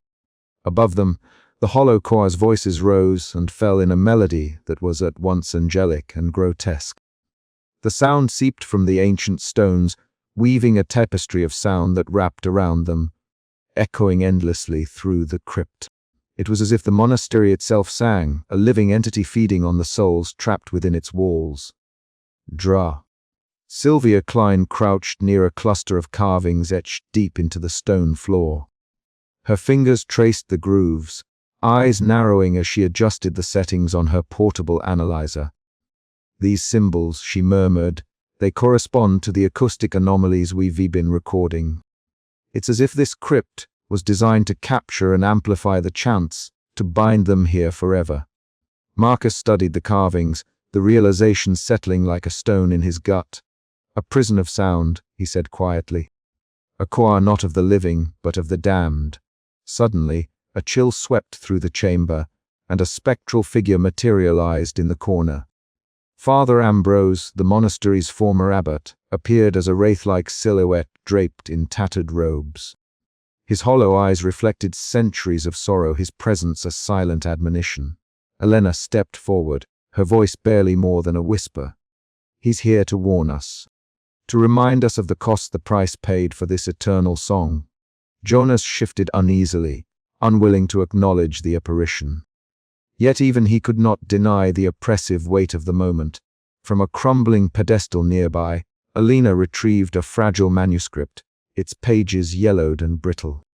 She began to read aloud, her tone trembling. The text spoke of other monasteries across distant mountains and forgotten valleys, each bound by similar dark pacts. The choir was no isolated phenomenon, but part of a vast network of spiritual corruption that had spread like a blight through the ages. Marcus exchanged a grim glance with Alina. This isn't just a local curse. It's a legacy of damnation that stretches beyond this place. The chamber seemed to pulse in response, the choir's voices rising in a crescendo that filled every corner with a haunting resonance. As the echoes faded, the team stood in stunned silence, the weight of their discovery pressing down like the cold stone around them. The horror they faced was no longer confined to the monastery's walls. It was a sprawling, ancient evil, woven into the very fabric of faith and devotion, twisting hope into despair. Marcus closed his journal with a decisive snap. We need to understand what we're up against if we're to survive. This choir, it's more than a haunting. It's a force, and it's far from done. Alina nodded, her eyes reflecting both fear and resolve. And if this network is real, then our escape may only be the beginning of a larger nightmare. Jonas swallowed hard, the lines of his scowl softening momentarily as the enormity of their plight became undeniable. The choir's song resumed, weaving through the crypt like a living thing, a reminder that faith, when corrupted, could become a prison from which there was no release. Outside, the cold wind howled through the broken windows, carrying the hollow choir's eternal lament into the endless night. And somewhere deep within the shadows of the Alps, the echoes of damnation continued to grow. The monastery loomed around them like a frozen tome, its ancient stones soaked in centuries of silence and shadow. The echoing chants that had haunted their every step now seemed to pulse with a life of their own, threading through the air like a suffocating breeze. Marcus stood rigid in the grand hall, the flickering lantern light casting long, quivering shadows against the stone walls. His journal lay open on a nearby pew, but his fingers were clenched tight, knuckles white. The notes he had taken felt futile, now mere scraps in a storm of incomprehensible horror. Elena moved forward with a quiet grace, her dark eyes reflecting the wavering light. She raised her voice, soft and trembling, and began to hum a melody that twisted and turned like the dissonant echoes of the choir itself. Her lips parted, shaping the ancient chants she had heard in the empty corridors, her voice waving fragile threads into the oppressive silence. Around her, the air shifted, a tangible current swirling like a cold wind that seemed to breathe and sigh with the monks' lost souls. Marcus's breath caught. The rational mind that had driven him to this cursed place faltered in the face of this spectral symphony.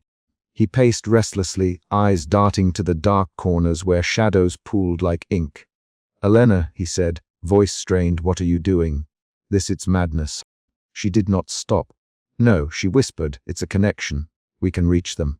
Jonas stepped forward, his muscular frame taut with frustration. Reach them.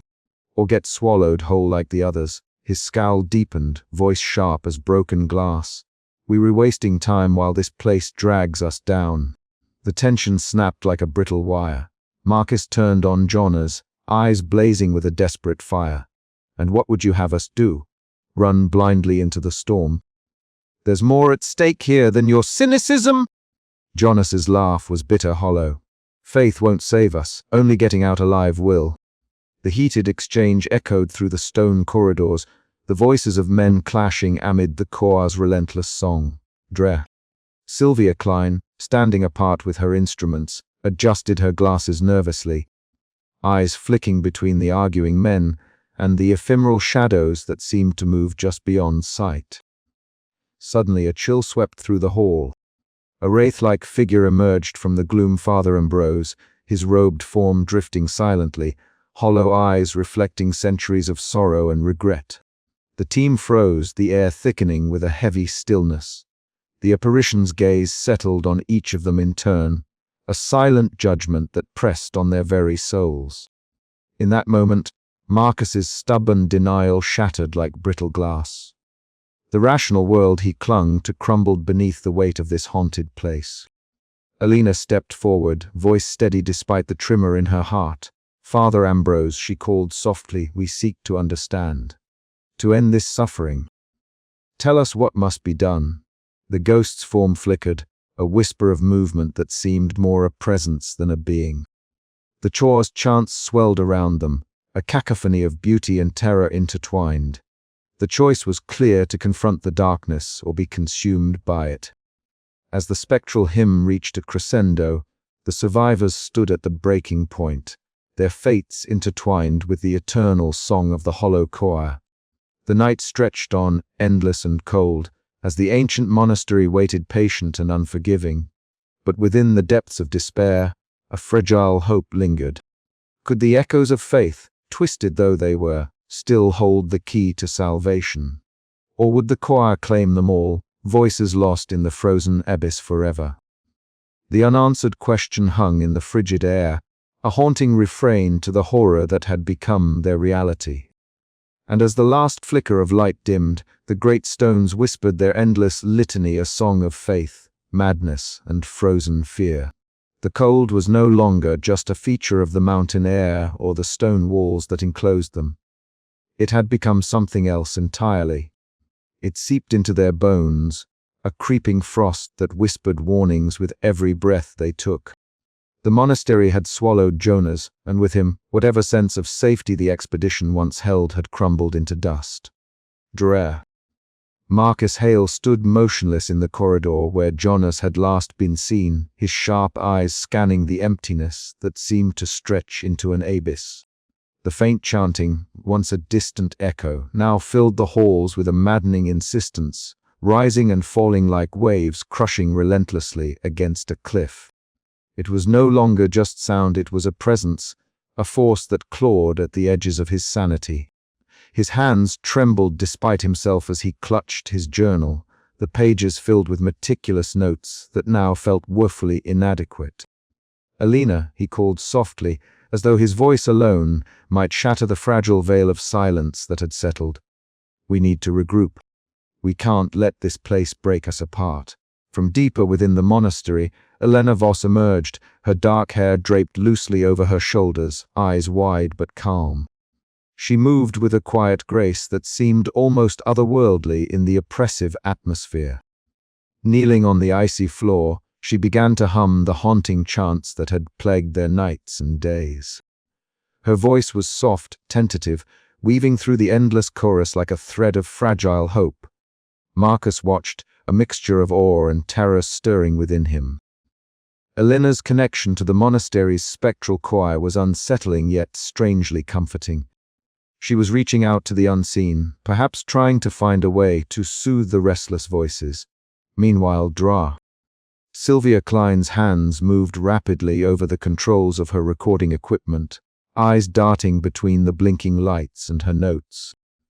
Her scientific skepticism was cracking under the weight of what she was witnessing. The acoustic anomalies she recorded defied explanation, patterns that warped and twisted, voices layered upon voices, some angelic, others grotesque. The data revealed a dissonance that no natural phenomenon could produce. "This isn't just sound," Sylvia muttered, her voice strained. "It's alive.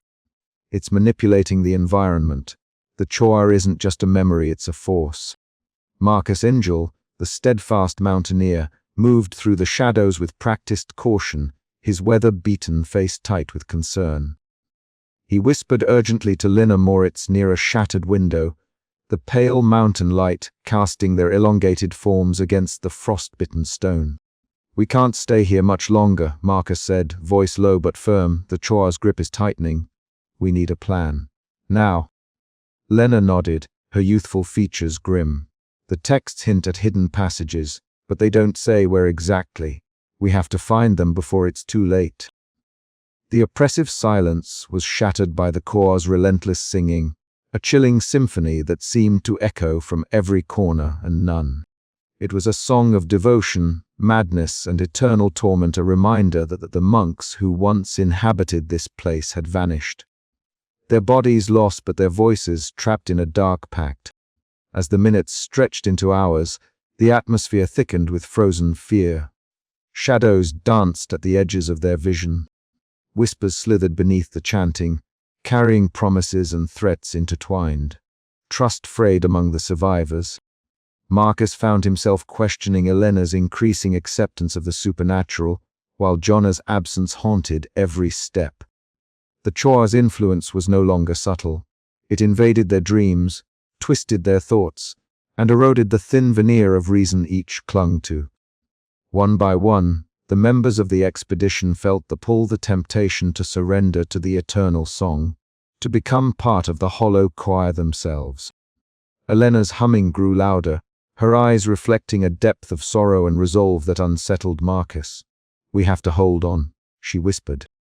"There's a thread of light in the darkness. We can't let it consume us."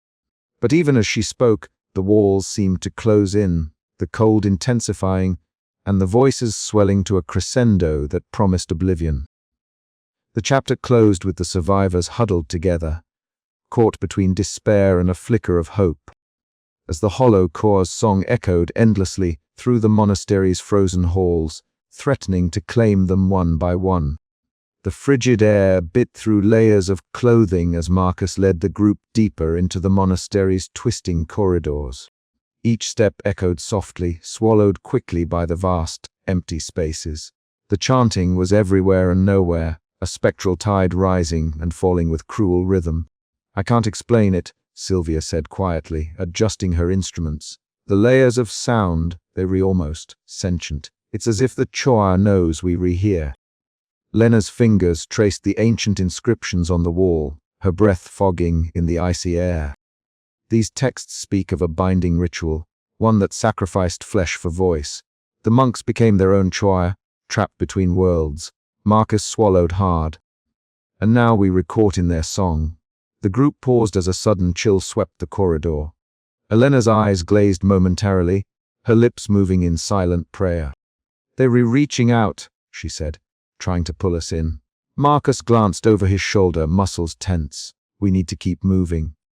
Staying still only lets the choir close in." Suddenly, a faint movement flickered at the edge of Marcus's vision. He spun around, heart hammering, but found only empty stone. The chanting surged, voices overlapping, some sweet, some grotesque, weaving a tapestry of sound that tugged at the soul. "We were losing them," Marcus whispered, dread settling like ice in his chest. Elena reached out, her hand brushing his arm. "We still have each other. We were not alone." But as the choir's song grew louder, the line between reality and nightmare blurred. The monastery was no longer just a place. It was a prison of sound and silence, of faith twisted into endless despair. And the survivors were its next victims. The ancient chamber was cold beyond reason, a chill that seemed to seep not just from the stone walls, but from the very air itself. Marcus Hale sat hunched over a brittle parchment, his fingers trembling slightly as the candlelight flickered, casting long, wavering shadows that danced like specters across the room. Elena Voss stood close by, her dark eyes scanning the faded script with a growing sense of dread. The chanting, ever-present and relentless, thrummed in their ears, a haunting melody that seemed both distant and intimately close, as though the voices were breathing just beneath the surface of reality. This is it," Marcus murmured, his voice low but charged with a mixture of disbelief and horror. "The ritual, the pact they made." Elena's lips parted slightly, a whisper barely audible over the persistent choir. They sacrificed their bodies to become this, to transcend flesh and live on as voices, trapped forever in this endless chant. The words hung heavy between them, the weight of centuries pressing down like the alpine snows that encased the monastery. Marcus's mind reeled, struggling to reconcile the historian's rationality with the supernatural terror unfolding around them. The monks hadn't vanished, they had become something else entirely, disembodied souls bound by a dark, irrevocable covenant. Suddenly, a faint chill swept through the chamber, extinguishing the candle flame and plunging them into darkness. Marcus's breath hitched as a figure emerged from the shadows, a wraith-like form robed in faded ecclesiastical garb, eyes hollow yet burning with sorrow. Father Ambrose. The ghostly abbot's gaze locked onto Marcus, unblinking and profound. Though he spoke no words, a silent communication passed between them, a warning, a lament, a plea. He gestured toward the distant corridors where the Choir's voices swelled and warped, their haunting melodies shifting from angelic grace to grotesque torment in an instant. Elena stepped forward, her voice barely above a whisper. Father Ambrose, what price did you pay for this eternal song? The apparition's form shimmered, the space around him pulsating with the Choir's spectral resonance. He seemed caught between worlds, a soul tethered by duty and damnation. Then, as suddenly as he had appeared, he vanished into the darkness, leaving behind a suffocating silence that quickly filled again with the relentless echoing chant. Drar. Sylvia Klein, who had been quietly observing nearby, adjusted her equipment nervously. The instruments beeped softly, capturing the spectral sound waves that defied all scientific explanation. These acoustic patterns. They were not natural, she said, her voice tight with tension. It's as if the voices are layered, existing simultaneously in multiple frequencies and dimensions. Marcus rubbed his temples, the enormity of their discovery pressing in on him from all sides. The monks' souls, trapped in this spectral choir, bound by faith twisted into a curse. Elena's gaze drifted to the frozen window, where the swirling snow outside mirrored the icy grip tightening around their hearts. And it reaches out to us, to all who come here seeking answers. Later, alone in one of the monastery's endless corridors, Elena found herself humming softly along with the choir's calls. Her breath misted in the frigid air as the voices wove around her, a lament of lost devotion and eternal imprisonment. Each note was a thread pulling at her soul, a sorrowful hymn that threatened to unravel the fragile barrier between the living and the dead. Her eyes closed, and for a moment she felt the weight of centuries, the hopes, the fears, the madness that had consumed the monks. The choir was no mere echo. It was a prison, a testament to the dangers of blind faith and the cost of spiritual obsession. As she opened her eyes, the faintest trace of a smile flickered on her lips, bittersweet and haunting. They are not gone, she whispered to the empty hall, but trapped. And so are we if we do not find a way out. Marcus's voice crackled over the radio from the other side of the monastery, breaking the spell. Elena, we need to regroup. The others are growing weaker. The choir's hold is spreading. She nodded, swallowing the chill that threatened to freeze her very soul. The revelation of the pact had changed everything. The monastery was no longer just a mystery to solve, it was a battleground for their very survival. The hollow choir continued to sing, its voices weaving through the shadows, a timeless echo of faith corrupted and frozen in fear. And somewhere in the depths of the monastery, the price of devotion awaited them all. The candlelight flickered uncertainly as Marcus and Elena pored over the ancient manuscript, the ink faded and the parchment brittle with age. The script detailed a forbidden ritual, an unholy covenant forged in desperation and fanaticism. The monks had sought to transcend their mortal forms, to become eternal vessels of faith through sacrifice. But the price was far greater than they could have imagined. Outside, the chanting swelled, rising and falling like the breath of some great, unseen beast. It was at once beautiful and terrifying, a symphony of voices that seemed to come from every direction and none at all.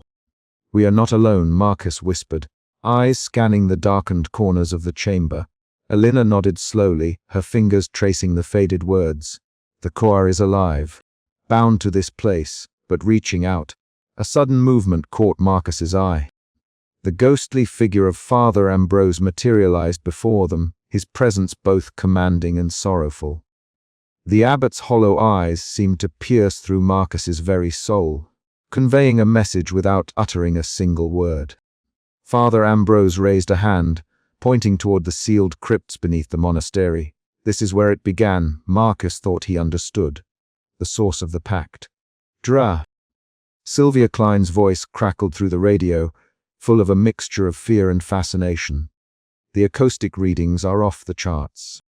The voices are not just echoes, they re-imprinted into the very fabric of the building.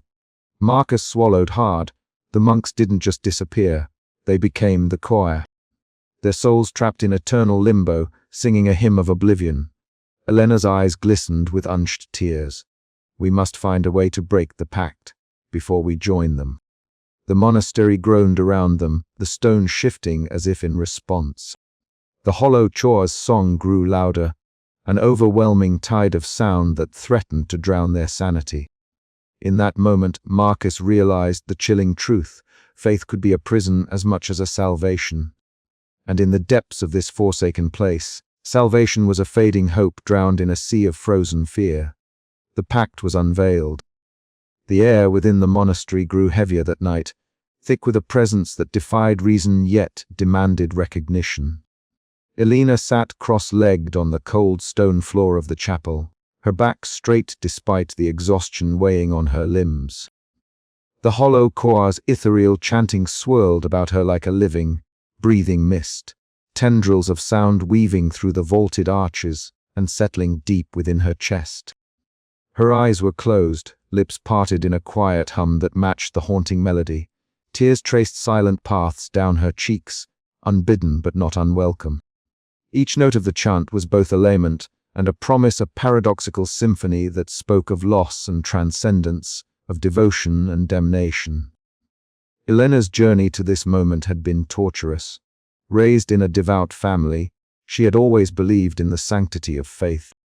Yet the monastery's hollow choir had exposed her to a faith warped beyond recognition, a devotion that had consumed the monks entirely, leaving nothing but their disembodied voices to echo into eternity. In embracing this spectral chorus, she felt a connection to those lost souls, a fragile thread of hope amid the oppressive darkness. Meanwhile, not far away, Marcus sat hunched over a desk cluttered with ancient manuscripts and brittle parchment.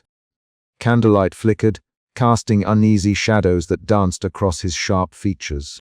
His fingers trembled as he traced arcane symbols and passages describing the forbidden ritual that had bound the monks to this eternal limbo. The truth was unraveling before him. The dark pact that promised spiritual transcendence had instead corrupted faith itself. Marcus, the rational historian who had grounded the expedition with skepticism and reason, now found his lifelong beliefs teetering on the edge of collapse. He whispered bitterly to himself, "This cannot be real. It's madness." But the signs were undeniable. The choir's voices, at times angelic and at others grotesque, filled every corner of the monastery, suffocating rational thought. The architecture seemed to pulse with malevolent life, the stone walls whispering secrets that defied understanding. Father Ambrose's ghostly figure materialized silently at the threshold of the chamber where Marcus sat. His wraith-like form, robed and hollow-eyed, radiated a sorrowful warning. The choir's crescendo enveloped the room, the cacophony both beautiful and terrifying, a sound that threatened to shatter minds. Marcus looked up, eyes wide with a mixture of fear and despair. The apparition gestured vaguely, as if urging him to heed the price of corrupted faith. Yet the historian's stubborn rationality faltered, his heart heavy with the weight of a truth too horrifying to accept. In another wing, de Dre. Sylvia Klein's scientific instruments began to glitch wildly. The meters flickered erratically, unable to process the choir's unnatural frequencies. Her face paled as the objective reality she clung to warped beneath the supernatural influence.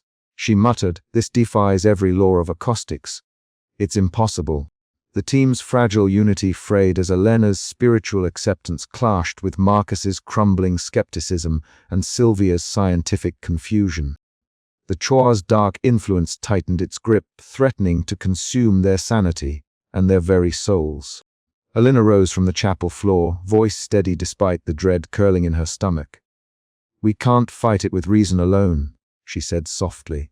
"This faith, it's broken, yes, but it's also alive. It calls to us even now." Marcus shook his head, voice hoarse. "Faith corrupted is no salvation. It's a prison, a trap. We must find a way out before it's too late." The Choir's voices swelled, drowning their words in a swell of sound that seemed to seep into their bones. Frozen fear gripped them all, mingling with despair and a reluctant, trembling hope.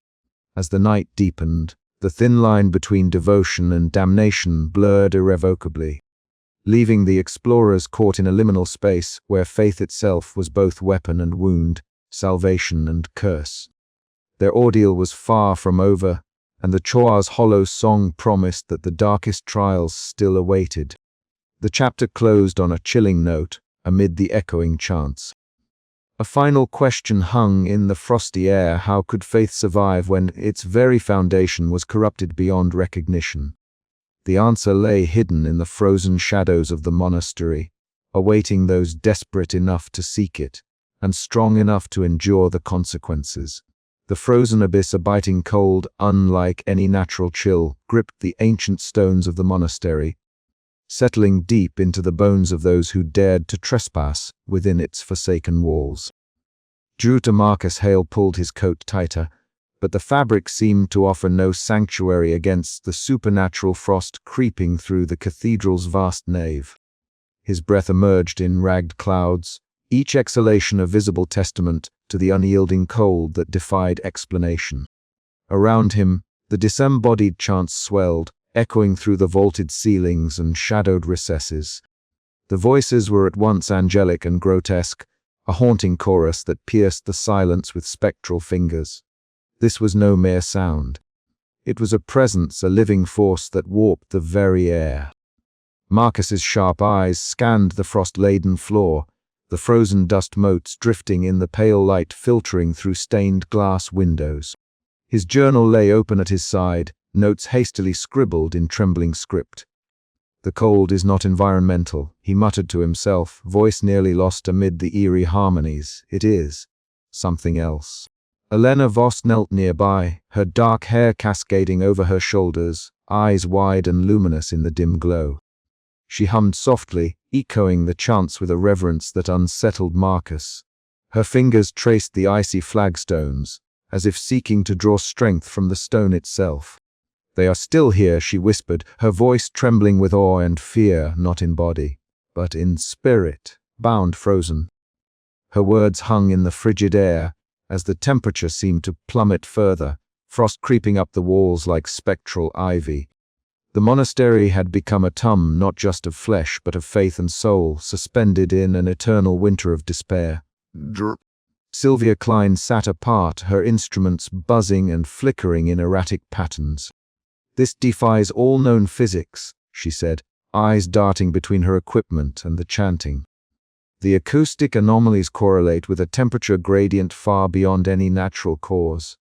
It's as if the sound itself is drawing heat away, creating a void." Marcus approached her, gripping the edge of a splintered pew. "What does that mean?" "It means," Sylvia replied, voice tight with disbelief, "that the monastery is a locus of some kind of cosmic phenomenon. The chants. They are not just echoes, but a force that consumes energy, life energy." A sudden gust swept through the nave, extinguishing the flickering candles and plunging the chamber into a darkness so deep it seemed to swallow sound itself. The chanting faltered, then surged back with renewed ferocity, voices weaving through the shadows like serpents. A chill ran down Marcus's spine as a wraith-like figure materialized near the altar. Father Ambrose, robed and hollow-eyed, his visage both terrible and sorrowful. The ghostly abbot's gaze seemed to pierce through to the very essence of the monastery's curse. He raised a spectral hand, pointing downward, toward the crypt beneath the nave. Marcus felt a cold dread settle in his chest. The abyss beneath the monastery was no mere void, but a chasm of cosmic damnation where faith had been corrupted into eternal imprisonment. Elena's voice broke the silence, barely a whisper but resolute. We stand on the edge of that abyss. To step back is to survive. To step forward is to be consumed. Marcus clenched his fists, battling the terror that clawed at his reason. The frozen air was a physical weight pressing down on mind and body alike. The choir's voices beckoned, promising salvation or doom in equal measure. As the cold seeped deeper into their souls, the explorers faced the unbearable truth.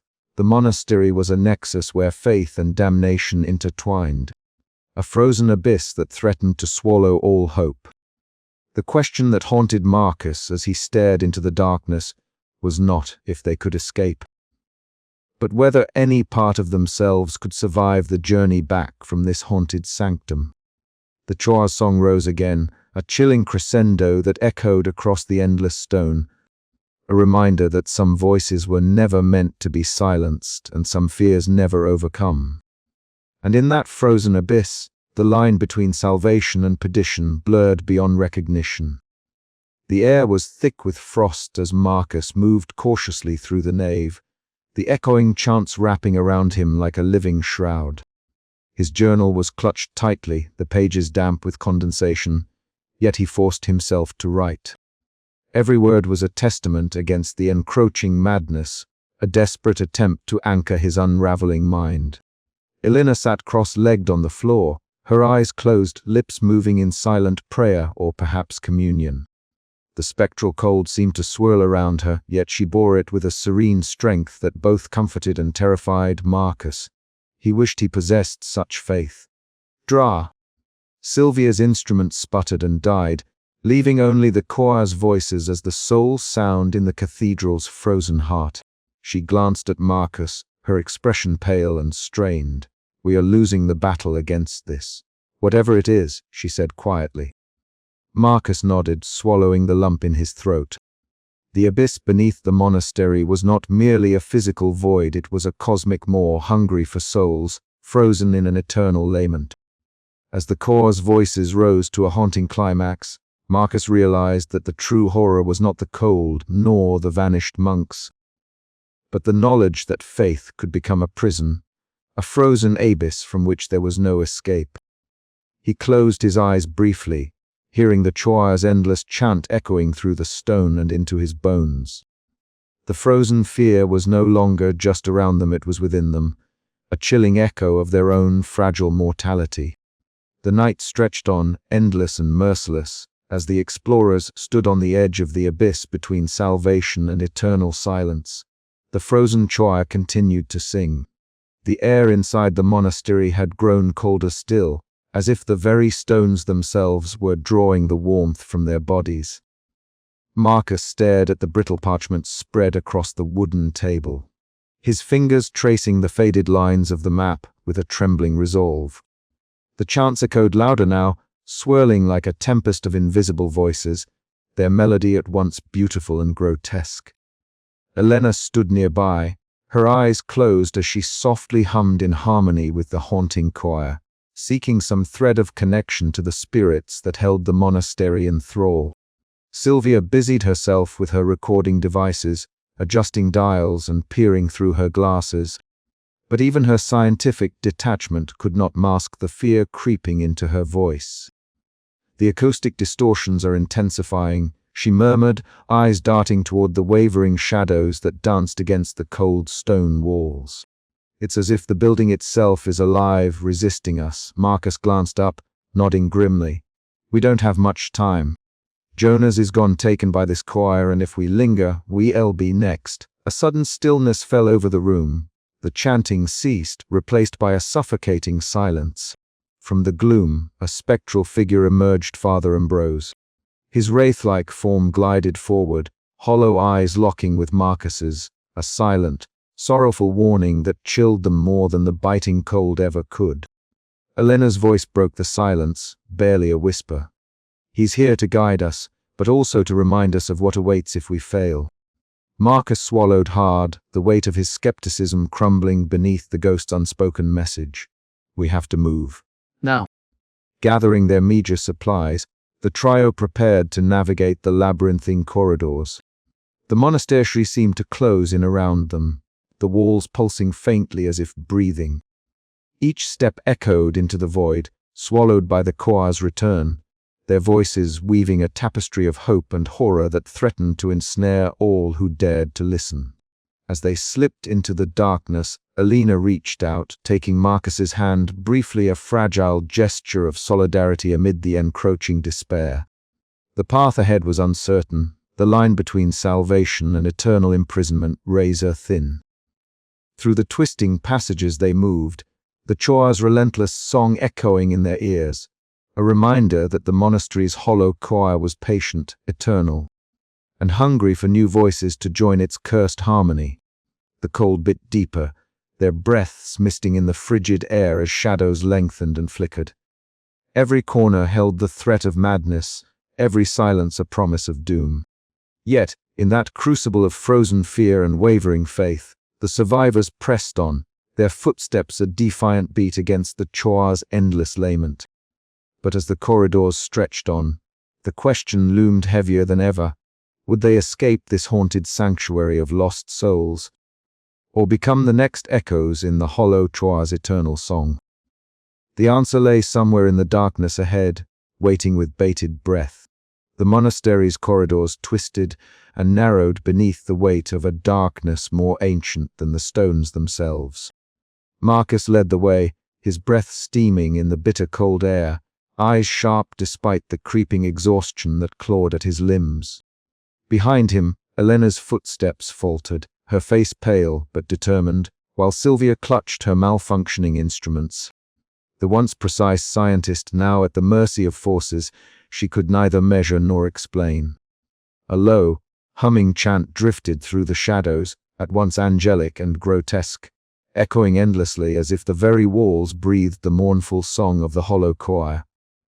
The voices swirled around them, wrapping like icy tendrils that sought to slip inside their minds, twisting perceptions and freezing their hearts with an invisible chill.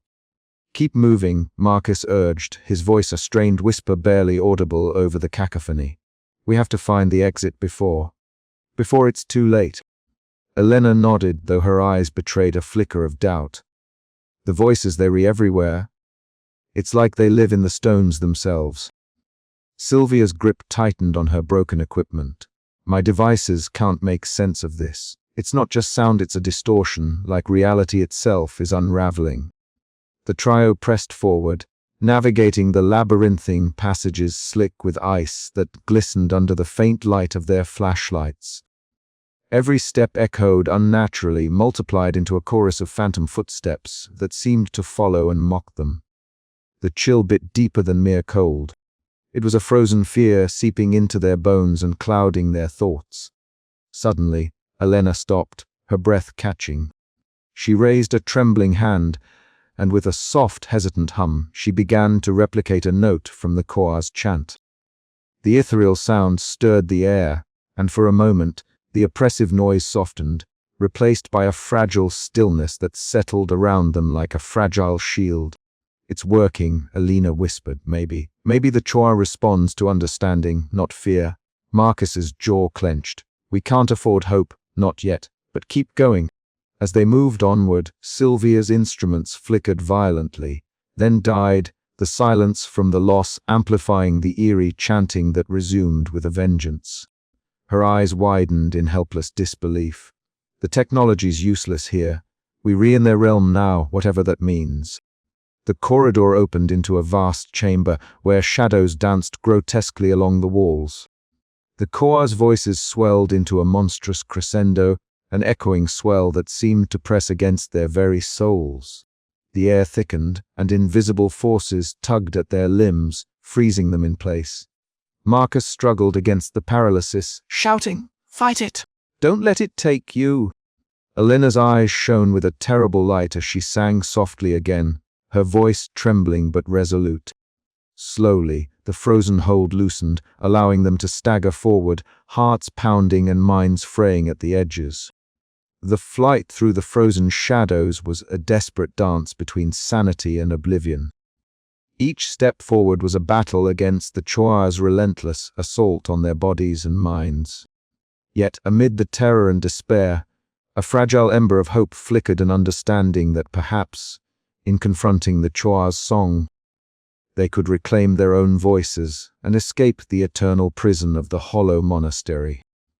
But the night was far from over, and as the echoes of the choir chased them deeper into darkness, the question remained, would they survive the frozen nightmare, or become the Choir's next lost souls? The air in the central nave grew thick, almost viscous, as the choir's voices swelled into a terrifying symphony that seemed to curl around the ancient stone pillars and twist through the vaulted ceilings.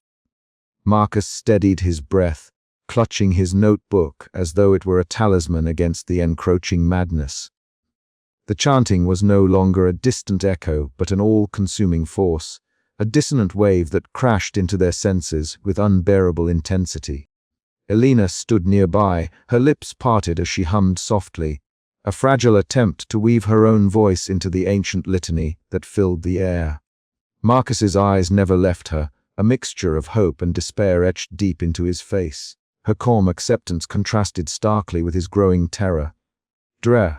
Sylvia Klein moved with desperate precision, adjusting her recording equipment amid the chaos. The devices beeped and whirred, capturing the impossible acoustic phenomena that defied scientific explanation. The monastery itself seemed alive, pulsing in time with the Choir's haunting melodies. Every stone vibrated with malevolent energy, a cruel reminder that the very structure was an extension of the dark pact that had imprisoned the monks' souls centuries ago. Sylvia's hands trembled, but her focus never wavered as she sought to document the unfathomable. Suddenly, a chill swept through the chamber, colder than any mountain wind, and the ghostly form of Father Ambrose materialized near the stone archway that led to the exit. His wraith-like figure, robed and hollow-eyed, exuded a tragic urgency. Without words, he gestured toward the door, a silent plea for the survivors to flee, before the choir's grasp tightened irrevocably. The apparition's presence sent a shiver down Marcus's spine, a final warning echoing in the darkest recesses of his mind. The survivors exchanged glances, an unspoken agreement passing between them. With every step toward freedom, the Choir's voices grew louder, twisting into a cacophony that threatened to shatter their sanity. The walls seemed to close in, shadows lengthening, and the air freezing around them. Marcus's notes fluttered in his grip as he forced one foot in front of the other, the weight of the monastery's ancient curse pressing down like a physical force. Elena's voice faltered, but she kept humming, drawing on a well of strength Marcus could barely comprehend. The Choir's song was both a beacon and a snare, a twisted lament for lost souls and a trap for the living. As they neared the exit, the chanting reached a fevered pitch, voices soaring and plunging in a grotesque harmony that was at once beautiful and terrifying. The last barrier between the survivors and the outside world seemed alive, resisting with every ounce of spectral power. Jonas's absence haunted them, a grim reminder of what fate awaited those who faltered. Marcus's mind raced with memories of their descent, visions of frozen fear, shattered faith, and the relentless echo of the hollow choir. The final steps were the hardest, each breath a battle against the oppressive cold and the maddening chorus that clawed at their sanity. Then, sudden silence. The heavy door creaked open, spilling pale daylight into the gloom. The Choir's voices snapped like a broken thread, leaving a ringing void in their ears. The survivors spilled out into the biting alpine air, the monastery looming silently behind them, still singing its eternal lament. But escape was only the beginning. The horror they had endured left scars deeper than any wound, a frozen fear nestled in their bones, and a haunting question lingering in their minds. Would the hollow choir ever release them? Or had they become part of its timeless song forever? And as the wind carried the faintest echo of those disembodied voices across the snow-covered peaks, The monastery waited patiently for its next choir to join the unending symphony. The heavy wooden doors groaned loudly as Marcus pushed them open, the sound ripping through the oppressive silence that had blanketed the monastery for so long. A rush of frigid alpine air flooded the entryway, seeping into their bones with unforgiving sharpness. The faint glow of dawn was just beginning to crest over the jagged peaks, casting a pale light on the snow-dusted landscape beyond the monastery walls. For a moment, the three figures standing in the threshold hesitated, their bodies trembling not from cold alone, but from the weight of all they had endured inside. Marcus Hale took a deep, shuddering breath, the icy air filling his lungs with a shocking clarity he had not known for weeks. He glanced back once, his eyes lingering on the dark silhouette of the ancient stone monastery. The faintest echo of the hollow choir's chants seemed to seep from the cracks in the walls, a haunting reminder that though they had escaped, the monastery's curse was far from broken. Alina Voss and Sylvia Klein followed close behind, their faces pale and drawn, eyes wide with exhaustion and disbelief. "We made it," Elena whispered, her voice fragile, almost lost in the vast stillness outside. Yet even as the words left her lips, a tremor of uncertainty flickered in her gaze. The monastery stood silent and cold, but its presence was a palpable weight in the air, as though it were watching, waiting. Sylvia pulled her jacket tighter around her slender frame, her glasses fogged from the sudden change in temperature. "I still hear it," she murmured, eyes scanning the dark windows as if expecting the chanting to follow them into the daylight. Marcus nodded, his fingers tightening around the leather-bound journal he had carried since the beginning of the expedition. Countless pages were filled with careful notes, sketches of symbols, and frantic scrawls made in moments of terror. "It never really stopped," he said grimly. "The choir. It's still there." They moved away from the monastery slowly, their boots crunching on the frost-hardened ground. The landscape stretched out before them, harsh, unyielding, yet alive with the promise of freedom. Yet freedom felt hollow. Their minds were fractured by the relentless psychological assault within those walls. Memories of whispered chants echoing through endless corridors, ghostly apparitions of Father Ambrose, and the chilling realization that the monks' souls were trapped in eternal limbo haunted every step. As they settled near a small, sheltered ridge, Marcus gathered the group around a modest fire, the flickering flames casting dancing shadows across their weary faces. The warmth was a small comfort, but the cold inside them was far harder to thaw. Elena's eyes brimmed with tears, her hands trembling as she reached out to touch the worn pendant around her neck, a relic she had found amongst the monastery's ruins. "They were lost," she said quietly, "not just in body, but in spirit. The choir is their prison and their torment." Marcus swallowed hard, the rational historian within him struggling against a profound spiritual upheaval.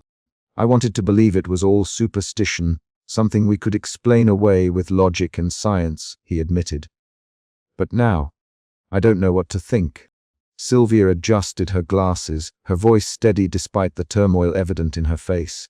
"The acoustic anomalies I recorded, they defy any known explanation.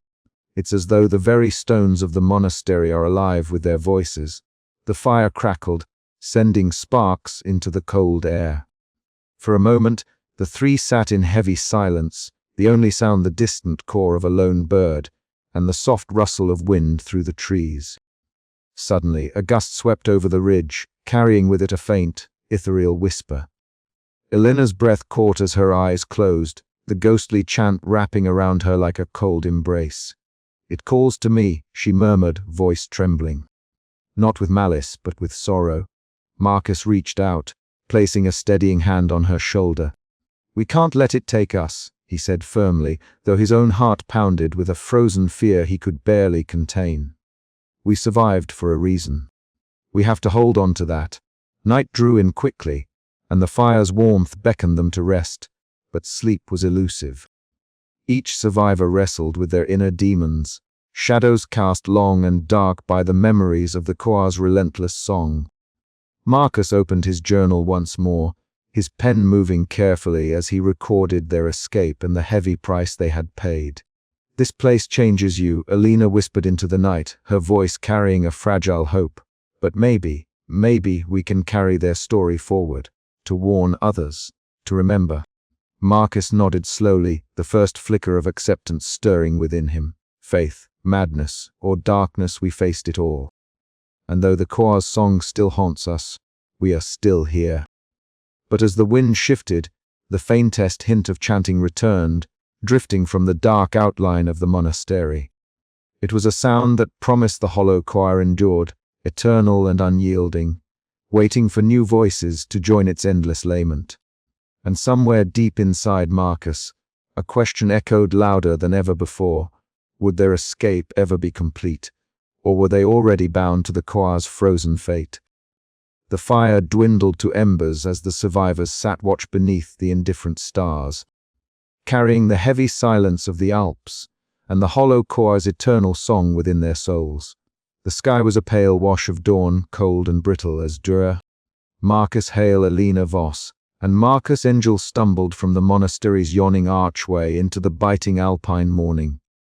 Their breaths came in ragged clouds, dissipating into the stillness that stretched vast and indifferent around them. Behind the monastery loomed its ancient stones, etched with frost, silent but for the faintest, most spectral of echoes, the hollow choir's song. Drifting like a ghost in the wind, Marcus paused, the ache within his chest a blend of exhaustion and something far deeper, a hollowing grief that no amount of daylight could soothe. He glanced back once more, eyes sharp but wary, tracing the cold silhouette that had been their prison and their nightmare. The echoes inside those walls, the disembodied voices of monks lost to time and madness, still whispered their eternal litany, a haunting melody that neither time nor distance could silence. Alina stood beside him, her dark eyes reflecting the faint shimmer of frost crystals on the ground. She shivered not from cold alone, but from the weight of what they had witnessed. Her fingers unconsciously traced a pattern on the worn leather-bound journal. She clutched the last remnants of the monastery's secrets, and the evidence of the choir's cursed legacy. For all her spiritual sensitivity, she felt powerless against the terrible permanence of the pact that had bound those souls in an endless, frozen choir. Marcus, rugged and stoic as ever, scanned the treacherous path ahead with the practiced eye of a mountaineer.